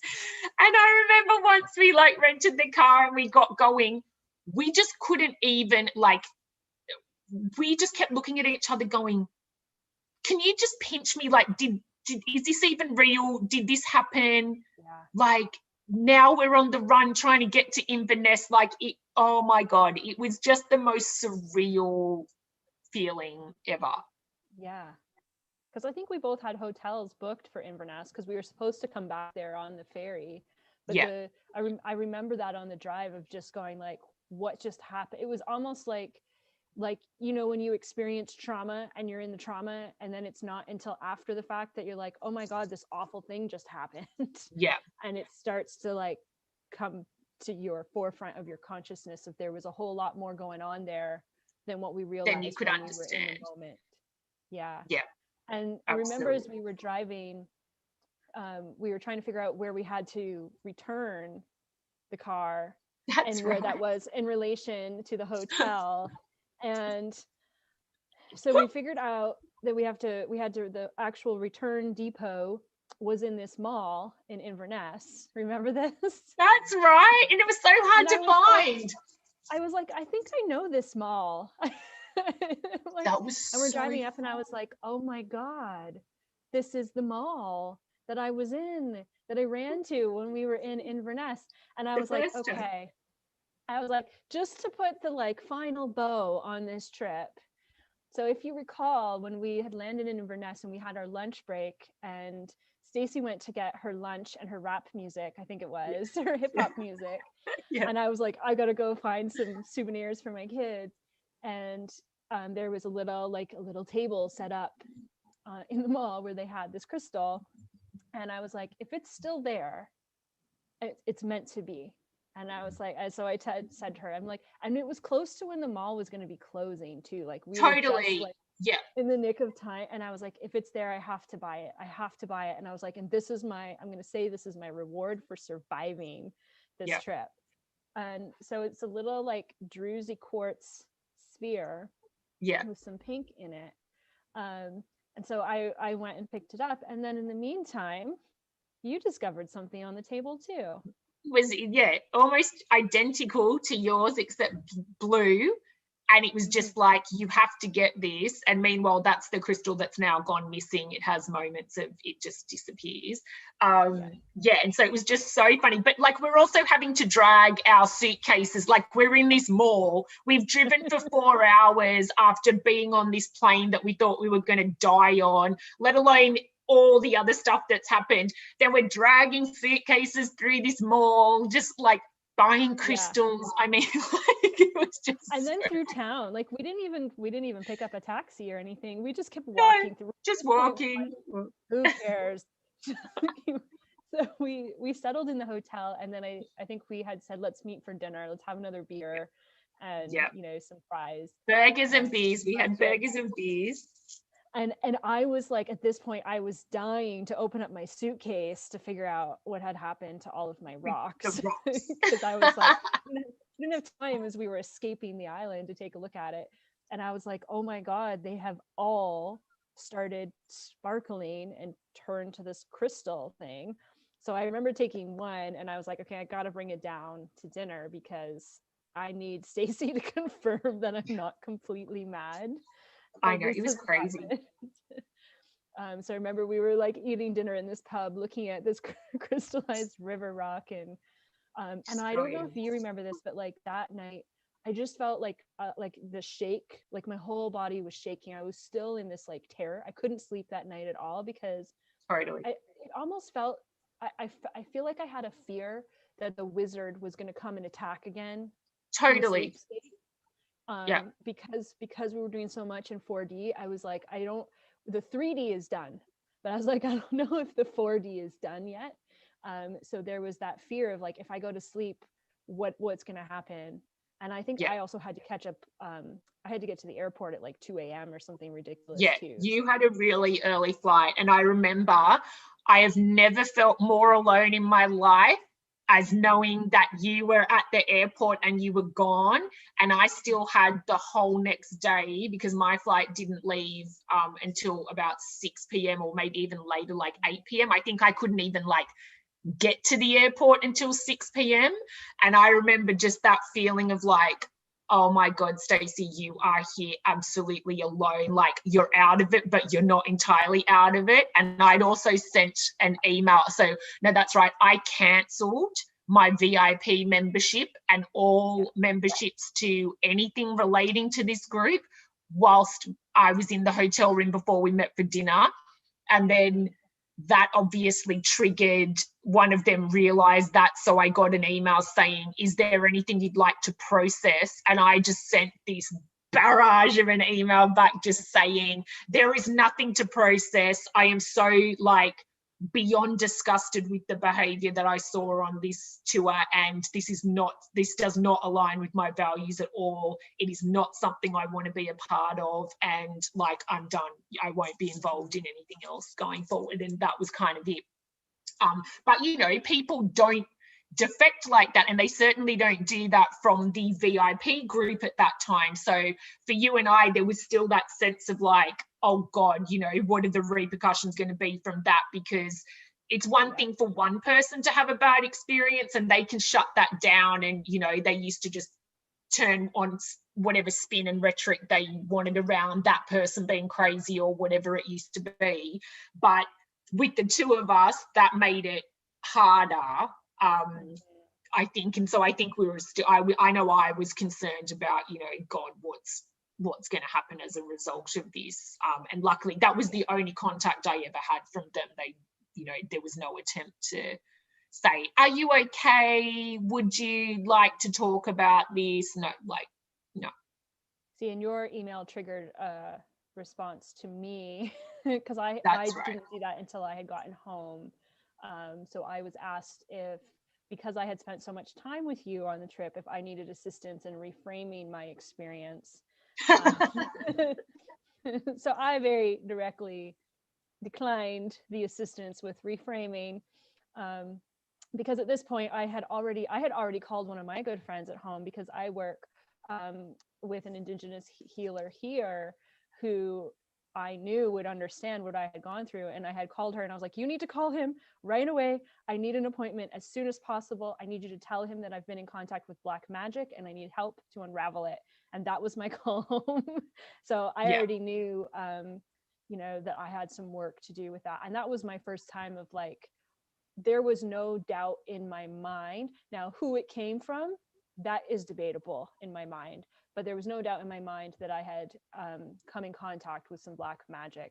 Whether it was from the wizard, that is still up for debate. I can argue that one, but I definitely had some work to do. Now, after speaking with some of the healers that I've worked with, you know, we have some confirmation and validation on that. But there was no way that I could continue. And unfortunately, because I had paid for the teacher's training in full, and was scheduled to do that a month after that, actually, I got nothing back on that. I had pursued seeing if I could get the portion after the deposit. I was like, you want to keep the deposit, fair enough. Yeah. But I got nothing back on it. I didn't expect to get anything back on it, but it was what it was, I guess. You know, a lesson for sure in doing your research before you. That was so crazy. And the journey home, like, obviously it takes me a long time to get home from like the UK anyway, but I just remember sitting I think I was at Heathrow waiting, and you know, I was obviously messaging my the funny thing was, you say you left a lot of your stuff in the room in the hotel at Orkney. I literally, as I was getting my stuff ready to go to the airport, this thing was just in my mind, you basically can't take any of these clothes. And I was like, oh God, what? And like, I bought a lot of the clothes like just before, like to come on that trip, and they were really expensive clothes. And I just got, so I would literally I went through this exercise of, I would take an item of clothing out of my suitcase, ask my intuition and my guides, can this stay or does it have to go? And they would tell me, literally my entire suitcase, all the clothes got left in that, like the energy on them, there's no way I could have like brought that home with me. If I could have burnt them in the room, I would have. And then I literally had to leave a note because I thought, these people, the hotel's going to think that I accidentally left all the, like, who leaves a whole suitcase full of clothes and like expensive stuff? And I had to leave a note saying, I am unable to take these clothes and I don't want them, please, like, donate them or, you know, whatever, like, but just so ridiculous. And to the point, my poor partner, I had some of her clothes, they were new. I had to like leave them. And then I'm having to message her going, I'm so sorry. And she's like, not my favorite, like, hoodie, whatever. And I'm like, I'm so sorry, but it can't come back. It can't, it's like evil and it's like dark and I'm really sorry, I'll buy you another one. She's like, oh, okay. And, you know, she'd never really been into, wasn't even really a spiritual person or anything. So all of this stuff was new to her, let alone like kundalini yoga and whatever. She'd lived that whole 12 days of us just being like, oh my God, what's happening to you guys? And then I remember on the flight home from London, I had Wi-Fi, and she was staying at my house that night to come to, because I lived closer to the airport, to come and pick me up.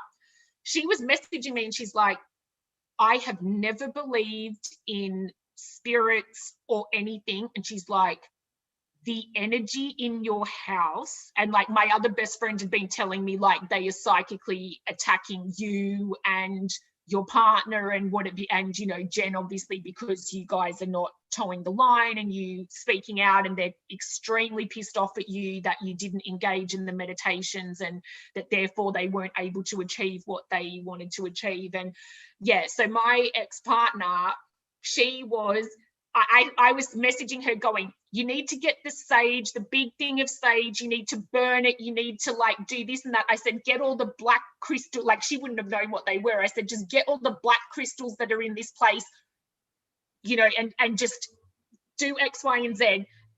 Then I was cracking up because she like sent me this message saying, I burnt the sage and I walked into every room saying, fuck off evil spirits, at 10 times in every room. And then I have the crystals in my pockets. But she was just, she could not believe, because she'd never felt anything like that.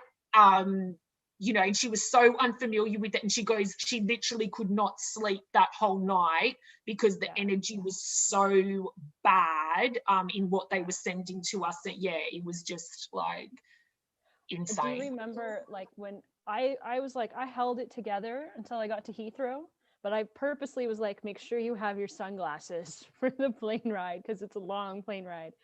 And I was good. And then as soon as we like took off, like when I took off on that, I had 2 legs as well. Yeah.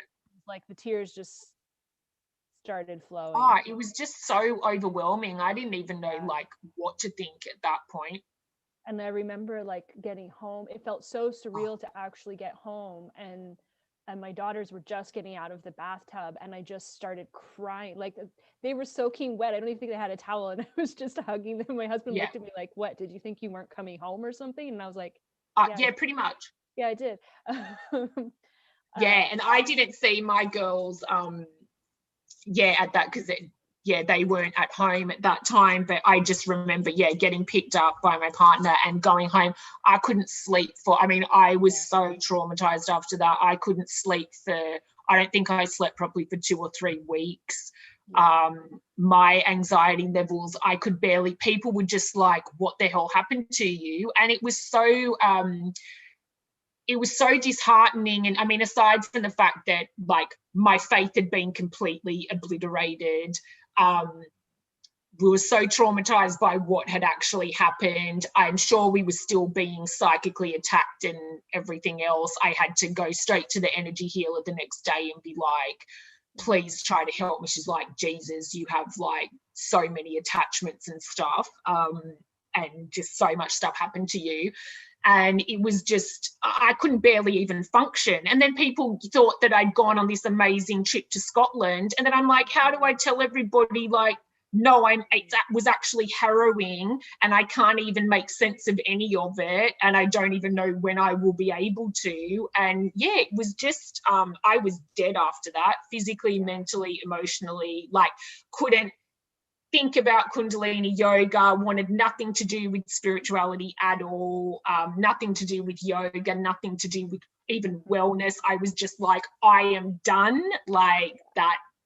I just don't even know what I think about anything anymore.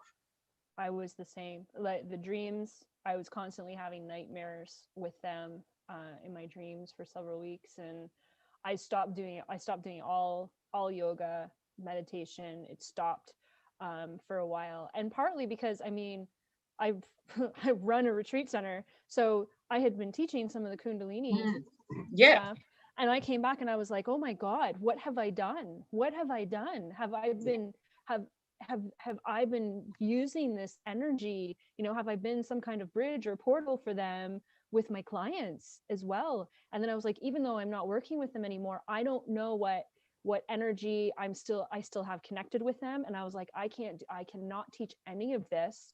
I cannot ethically teach any of this without knowing for certain that I am disconnected from their energy. And so I started, I wanted to know more personally. So I had done a little bit of this research prior, but now I was like, okay, now maybe I believe some of the stories that are out there. And I wanted to know about the black magic, because when I went to my indigenous healer, he confirmed that. And what was interesting is he had been in Spain a couple of weeks before I had landed in Spain, and he had some very significant experiences that were aligned to my experience. So we were having a very interesting conversation, and he guided me through a process of actually identifying when some of those processes happened in some of our earlier sessions prior to the trip, with some of just the meditations that we had done, and a lot of the visions that I had in some of the other meditations. Because my visions are so specific and so detailed, we were able to actually pinpoint what some of those practices were doing and when they were doing them. And because, you know, I have a very visual memory as well, like I can kind of remember who's in the room and where people are in the room. So we were trying to do a lot of work to go back in time and remove those agreements, remove those contracts. You know, I was even going back into some of those rooms and meeting with some of the other people and having conversations with them. And we were doing a lot of global work with the tentacles and energy that was happening around the globe. But I wanted to know, for me, because there's the kundalini yoga, and I've been doing meditation, I've been doing yoga, I've been doing esoteric work for a really long time. So my question was, why did this happen with kundalini? And what is this tie to the black magic? Because is this something that's just associated because of the wizard? Is it just because of the Scotland and the land that we were on? Or is this something that's maybe runs a little bit deeper in the practice? And so I specifically wanted to see if there was any history or knowledge with Yogi Bhajan and black magic. And when you dig into some of that history, there is some suggestion that that is a possibility. And for me, that was like my line in the sand of, okay, I'm not saying that kundalini is necessarily a bad practice, but for me, I don't know that I feel comfortable or I feel safe to practice kundalini as taught by Yogi Bhajan. I think perhaps maybe outside of Yogi Bhajan's teachings, there probably is some truth in there. Even in Yogi Bhajan's, there's probably some truth, but I don't know how to discern where that has gone, off path, right? And so for me, I haven't done any kundalini since then, even when I got home, because you know, I had been advised to have mantras playing in my house all the time. I had been given recommendations of mantras to be playing in my kids' rooms all the time. It was our whole life. Oh yeah, that night I got home and like everything was ripped out of the wall of like none of this music. It was all deleted. I was like, I don't trust any of it. And Totally. the challenge for me, the biggest challenge that I struggled with is like, my intuition has always been my anchor, right? It's been my guiding post. And after that experience, I lost my trust in my intuition. And so when I was meeting with, the healers that I worked with, that was the number one thing I said is, I need my intuition back. I need to trust it. Yeah. And I need to know that, I need to understand, I guess you could say, what I saw and what And happened why. Yeah. and why, so that I can trust myself again, because that's Yes. how I've moved through this world up until this point. And Yeah. if I can't do that, I don't know how to be in the world without that Yeah. trust. No, and I think like I mean, as you say, it was so complex. There were so many different layers to it. It was not just a 3D experience. There's so many reasons why, but at that point in time, it was just like, how am I ever going to unpack this and integrate it? And just for my immediate life, it's like, okay, the thing you had faith in that was guiding you, that was your anchor, kundalini was so much of our everyday life and experience. And so you take that away, and then it was like, okay, Jesus, like, where am I? And I was it was so ungrounding and destabilizing, and I just lost all my faith in everything. And like you, I was questioning myself. I mean, I didn't last too long in the posse, so to speak. I had those 2 face-to-face interactions, and that was it. That was enough for me to go like, hell no. But it still definitely rocked me and made me go, oh my God, second guess myself and etc. And I went to see a new intuitive massage healer probably in the December. So that was October, November that we were away. And then in the December, I went to see this woman. I'd never met her before, ever, had seen her advertised a few times, and was like, oh, maybe I'll go and see her at some point. So she didn't know me from a bar of soap, got into the appointment, did not say a word about anything that had happened to me, and she just started crying. And she's like, I'm so sorry about this. And I said, oh, that's okay. And she said, but I am being told, I am seeing flashes of something that you just experienced. She's like, it's like you encountered something that was horrifically traumatic, and I'm being told that the earth, I need to tell you, thank you.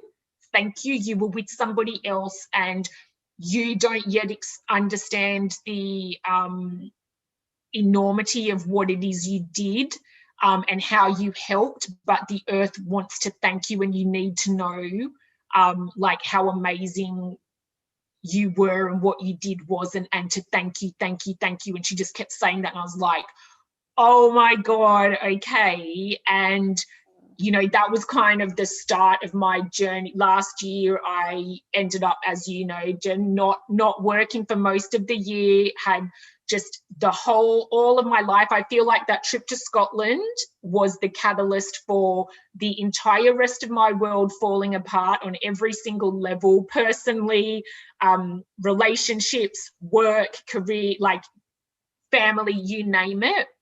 And then obviously what happened in the world, as well, I think is significant, and it's all somehow tied together. That's given me a lot of time to reflect on what happened and to try and make sense of it. And as I sit here today, it's actually really interesting, because I think it did reinforce to us that our intuition was right, even though it knocked us for 6 and we doubted it for a long time afterwards. I think that's a natural reaction, but that's what got us through that trip. That's what all those little ding, ding, ding, ding, don't do this, don't do that, don't follow these people. And we trusted that enough when everything else and all the other people around us were telling us, no, that we were wrong. And, and I think that is a metaphor for what's happened in the rest of the world last year as well, and continues now, that I'm looking at a reality and going, what I'm being told in the mainstream is not what I believe, and not, and so that I think it set me up quite well to keep digging into that, and to say, do you know what, I don't need everybody, I don't care what everybody else says.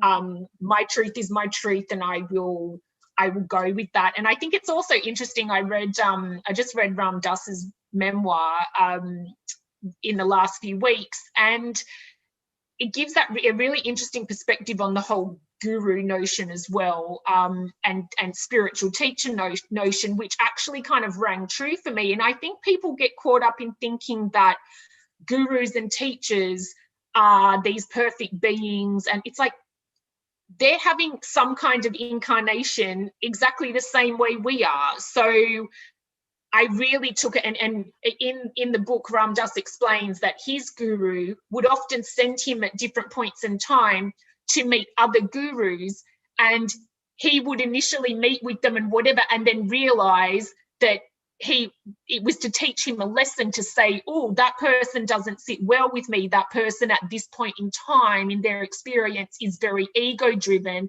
and that's what that was teaching him. And so then he would be able to pull back and go, oh yeah, that's not my path, that's not my thing. And I think that's what the owner was for us as well. It's like, that person's going about their business, they're on their path in life and in a spiritual journey, I'm on mine. We interact and we come into these experiences for a reason, and it's yes, a lot of the things we saw we would say are bad, and were not good, and are not things that sit well with us value wise. But there's plenty of experiences in life that don't go the way we want them to, but that have value and purpose, and then steer us or project us onto another path, or to continue on the path that we're supposed to. And I really think that's what that experience was for us. And, you know, I don't by any means think that I have learned all the lessons or unraveled the whole thing, and I don't know that we're necessarily supposed to. I think more stuff will come to light. I've had the past life reading where I was told that you and I, which makes total sense, had a past life in Scotland, which is why I would have felt that immense sadness and trauma and anxiety and horror just first arriving there before anything happened, because I was told that we were in this, there were these two opposing groups, one good, one bad. We were in the supposed good one, but we had to hide all the time. We were constantly trying to do these good rituals to try and help people, but we were being attacked. People in our group were being killed. I was told that the wizard was in the opposing group in that lifetime. It then makes sense how it's all tied together. Yeah, and I think things will continue to unravel, and it's, you know, it's very interesting. It was a harrowing experience. I can't say I've ever experienced anything that was as traumatic as that in the moment, like living it.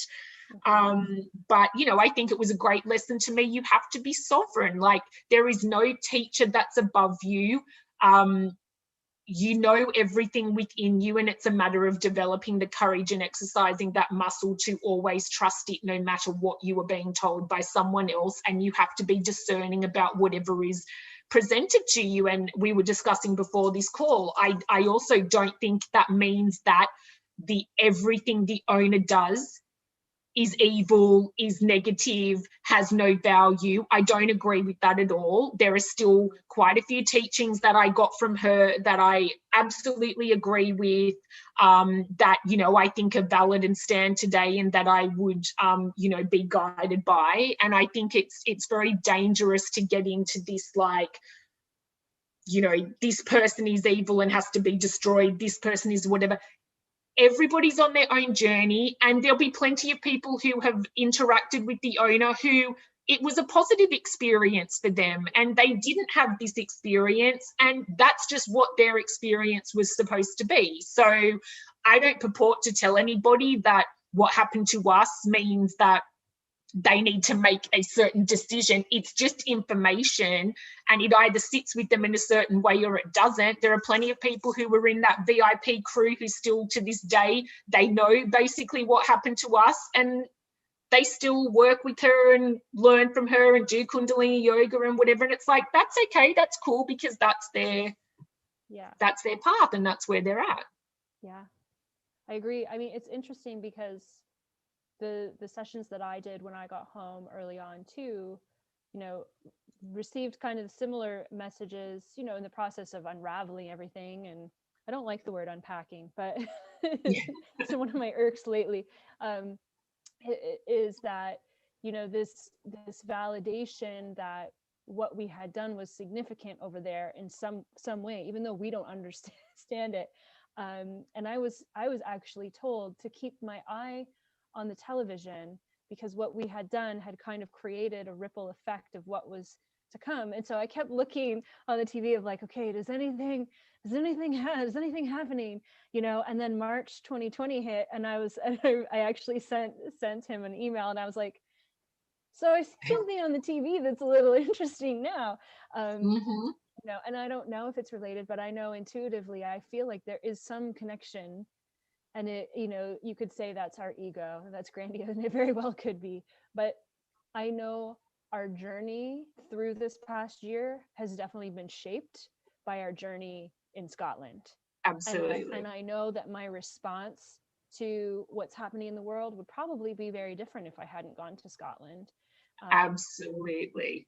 yeah, because it's given us a whole new perspective. And like you said, trust in our own sovereignty as we navigate through all this information that's thrown at us, and also trusting our intuition.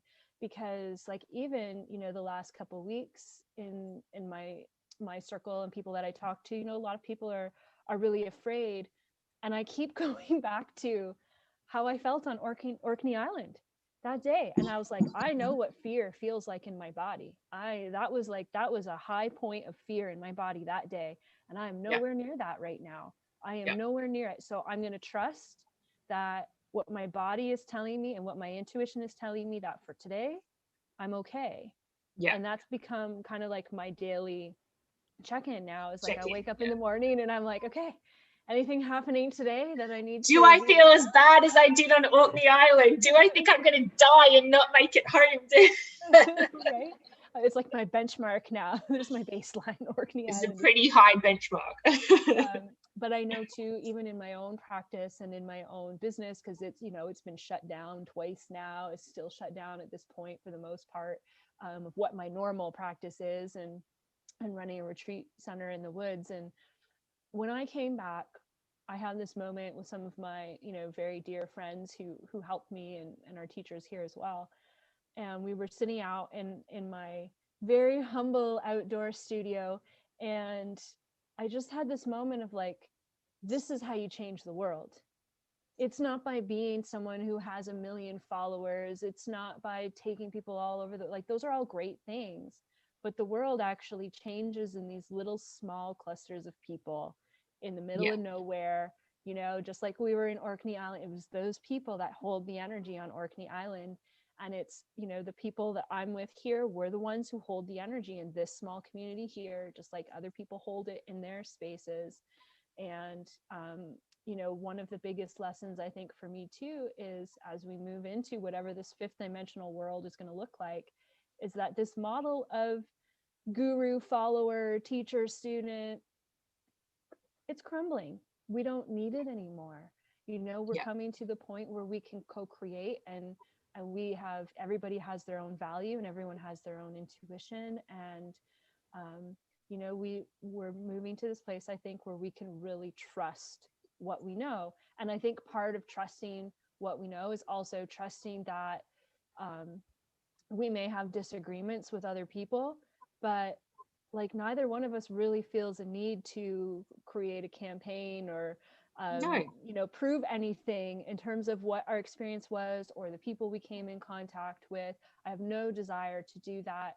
I mean, I don't really follow their work anymore, but I'm not drawn to it. And to me, that was always my goal as I was unraveling, is I need to reach the point where I'm not triggered by it. I'm not even drawn to it. It's a, you know, Totally. they're out in the world doing their thing, and perhaps it's a wonderful thing for other people.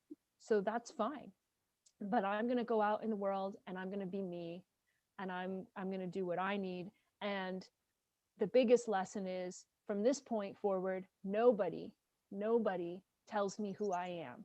Yeah. I am who I am. And I think the other biggest big lesson I got out of it is, you know, and this is just maybe my view looking out in the self-help industry, which I'm also part of, is perhaps this idea that there's something wrong with us that we always need to make better, or we need to Oh, change, we need to improve on. Perhaps that is the illusion. Maybe we need to stop looking at ourselves as having it's something wrong with ourselves, agreed. and instead Agreed. look at everything that is right. Because Oh, if we had done that, I mean, we probably wouldn't have gone on this journey. So there, you yeah. know, there's that. But coming to that place now, I know, like when I'm speaking with friends or speaking with clients, I mean, and this is something that I've seen, you know, my whole life, but I always see what people are great at, like what their story is, what their purpose is, their mission is, right? And somewhere along the way, it's like there's a little seed that's planted that gets us off course, that makes us doubt ourselves, that makes us question whether that's the right path, or maybe it doesn't look as good as somebody else is doing, or I don't have as many Yeah. followers. But that doesn't mean that you need to look that way at all, right? What who we are and how we express ourselves when we're in that authenticity, that's the magic in Oh, my book, exactly. you know? Exactly. No, I couldn't agree more. It's funny. I was reading, I'm reading a book at the moment, and Bhagwan, or Osho as most people know him, I was reading this section about, and you know, I know people have their views about him, and he was basically saying, you know, people would say to him, what meditation technique should people use, what practice should they do, and he was like, no practice. Like, meditation is, he basically, in a nutshell, a load of shit, because he was like, you as a person have everything you need inside you. I don't need to tell you some practice outside of yourself. You don't need to follow some formula. You just need to understand how to access that and how to listen to it. And that really stuck with me, because, you know, I know, you know, even what we were taught in the kundalini stuff, it is very systematically and subconsciously drilled into you that you're not doing enough, that you know, if you're not doing 5 hours of practice a day. Now, I know there was also a message that used to be given of, we're householders, it's a household of technology, you can't always do that. But that was not the predominant message. The predominant message was, you will not build up enough, you know, energetic capacity to be great and to be amazing if you're not doing 5 hours of practice a day, if you're not making use of all these critical days and spiritually significant times of the year, if you're not, you know, if you're not going to all the in-person sessions that everybody else is going into. It was a real sense of, if you can't do all these things, you will fall behind, you will not achieve what you're supposed to achieve. And that is just that is anxiety inducing, that makes you separate yourself from, you know, this feeling of greatness and what you really are. I mean, if the divine is supposed to be in us, which is, you know, really what I believe, it's like, it's about peeling off all those shitty layers that everybody puts on you and that you put on yourself to tell you this is what you have to become or achieve to be able to reach this state. It's like, no, you just got to keep, and what we did, having these real life experiences that make you start peeling off more layers, taking more of the veil off your eyes and going, what is real to me? And trusting yourself enough to know, I don't need to look outside. I don't need this person to tell me I have to follow this political group. I have to believe in what this person says. I now have to obliterate everything that the owner says or the wizard says. It's like, no, because that's not the energy that I'm here for either. It's like, Yeah. that's a lesson, that's an experience that happened to me, and now how am I going to use that in a positive way to realize more of myself? That's all. It's inner work. That's really what it is, in my view. So I mean, my practice after that was to sleep in and cuddle my daughters, because yeah, they're 3 and 5 at that point. So yeah, and I had just gone through a year forcibly separating myself and, you know, getting up and doing all these meditations. And the one thing I love is cuddling my daughters. It's like the best time of the whole day is waking up with like all these hugs. So I was like, I'm going to give myself permission to do something that brings me joy. And Yeah. that's what I really love. And one of the things that I did in the process too is I went back to Findhorn in December. That's right. So I went back for a week and I studied subtle energy at Findhorn, and it was just what I needed. I mean, it was actually part of my soul contract. So it came up as I was pulling out the energy of what had happened with the group. And part of that contract was I needed to go back. And part of it is what I wanted to see if the rocks would change again into crystals. And they did. Wow. But what was really beautiful being back there too is I got to meet more people who had lived in Scotland and people who had a really deep spiritual practice. Even one of the people in our group was actually a kundalini instructor. Yeah. But I got to hear the stories of the places I had been. And Yeah. we were doing meditations around the world, and it was really beautiful practice that we had. Complete opposite energy in terms of how the week Yeah. went, but I got validation on all those things that I had seen in Scotland are actually things that had happened in Scotland in those places. Yeah. And I knew in that moment that I wasn't crazy. And I knew that what I had seen was actually true and valid energy in those spaces. Yeah. And so there was something to this. And then I learned how to use that energy and that skill set in a very loving, heart-based way that was connected to the earth and connected to my higher self. And that became kind of a more daily practice. And then what I found is, like, you know, as we like to dabble in things here and there. I've taken a couple other courses here and there, not as much as I normally would.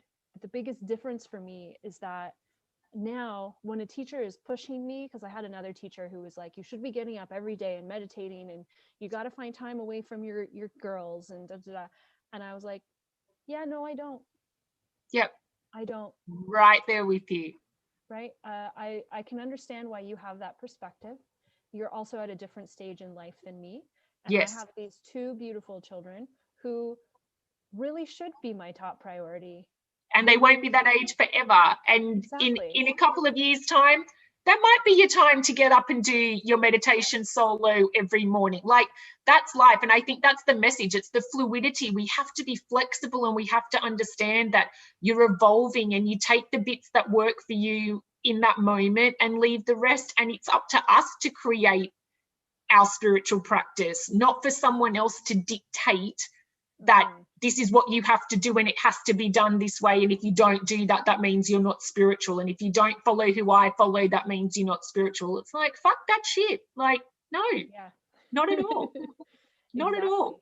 No, it's, you know, I think, you know, I knew this prior, but I think now my eyes have been opened a lot more about how much the spiritual, I'm going to say, industry has been hijacked.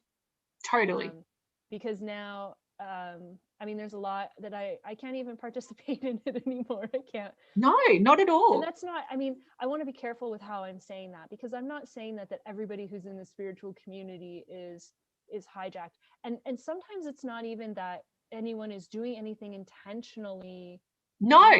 Or intentionally harmful. And I think that's something else for us to be aware of, is that sometimes we're aligned with an energy. Like, and I always go back to, you know, there was a period of time where I was sharing this kundalini practice, thinking that I'm doing a good thing with my clients. And so I've had to forgive myself for not, you know, I had a lot of guilt of how come I didn't see it sooner. I should have seen it sooner. Oh my God, all these people that I've worked with, all these people that I've, you know, given these things to, and now I don't even know if I can trust them. So I had to forgive myself. But if I'm going to forgive myself, I also have to forgive anybody else that may be just unknowingly on a path, and they're just taking the information that they receive, thinking it's a beautiful thing, and sharing it. But it doesn't mean that it's all bad. As I said, that's what I reiterate too. It's like, there are great aspects of it. When I first started doing it, God, did I need the devotional aspect of that? And now I realize I thought it was, you know, that Kundalini yoga was transforming me. No. And a teacher of mine now currently helped me with this. She pointed out to me, she said, you thought it was the Kundalini yoga. What it actually was your devotional practice to yourself. Your devotional focus on yourself is what transformed you. And I think that was a really important distinction. And so there were parts of it, and I would not have started doing that if I wasn't doing Kundalini yoga at the time. But it's okay. Now I work out, yeah, that doesn't work for me. And so now I move to the next thing that I'm drawn to because I enjoy it. And I think that's what the path will always be from now moving forward. It will change. It will constantly evolve, and it will always be different, and that's okay. And it will be my intuition that guides me as to where I'm at and who the right teacher is, and, you know, whatever else. And that teacher will just be a catalyst for imparting information. And some of that information I will agree with and some I won't. And that's okay. And it doesn't mean they can't teach you something, and it doesn't mean there's not something to be learnt, but it also doesn't mean you have to take everything that somebody says as gospel. Like, that's the discernment.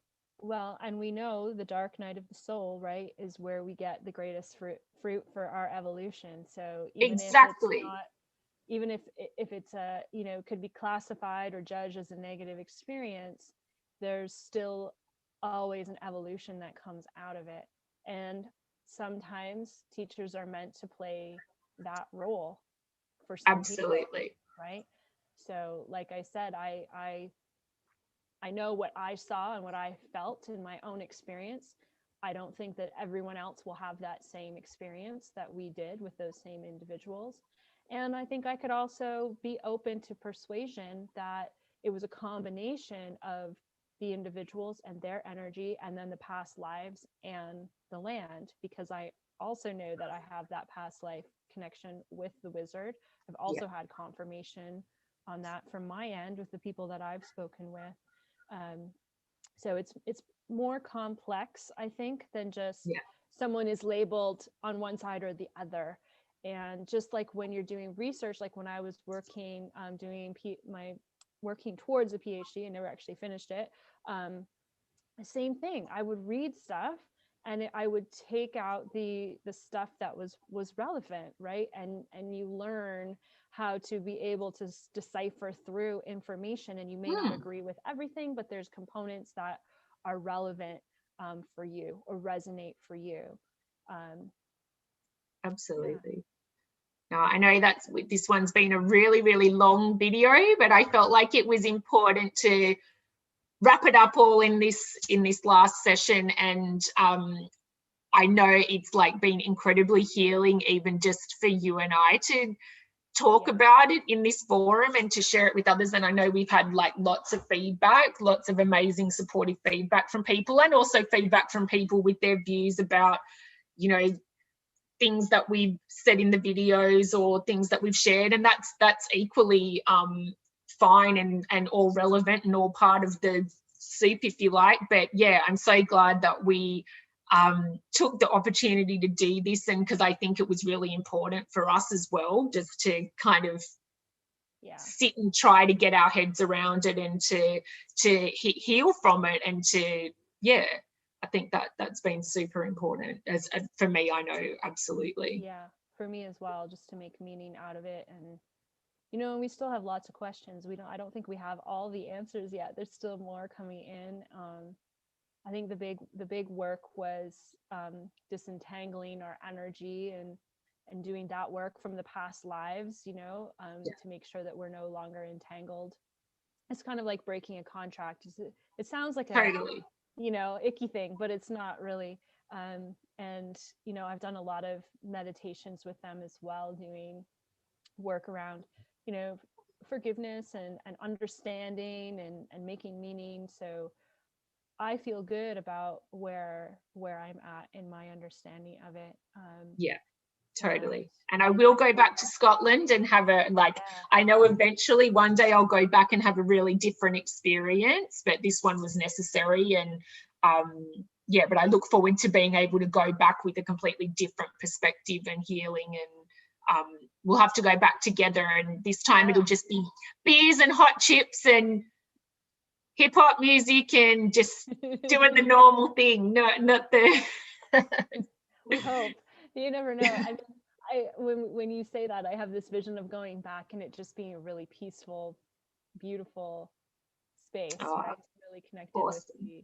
the energy in the land, and I think, you know, that's kind of been my practice is, you know, we've gone through the fear, we've gone through like all of these really challenging experiences even after the trip, just personally. You know, we've Yeah, both walked some personal paths, and now I feel really ready to like, let's start creating the new path, right? yeah. And I think we're both trying to really hold on to that energy of what's happened has happened. You know, we've survived it, we've learned from it, we've grown from it, so what are we going to create from here? From that, exactly. Because now we Right know there we with can you. do anything, so let's do it. Pretty much. Watch Yeah. this space. That'll be the next video. Yeah. And I may end up doing a video about my time in Spain. I may throw that out there. We'll see. It's been circling around because there's some, yeah, interesting stories from there, and even some of the Totally. meditations afterwards. But for now, we're probably both tired. So, so thanks for watching. And yeah, if you know, you can find us both of us on Instagram for now. I don't know how much longer I'm going to be on there, but feel free to reach out to us, and we're always happy Absolutely. to chat or hear your stories as well if you feel that you just need someone to listen. Right, so we are going to stop that. They need a quicker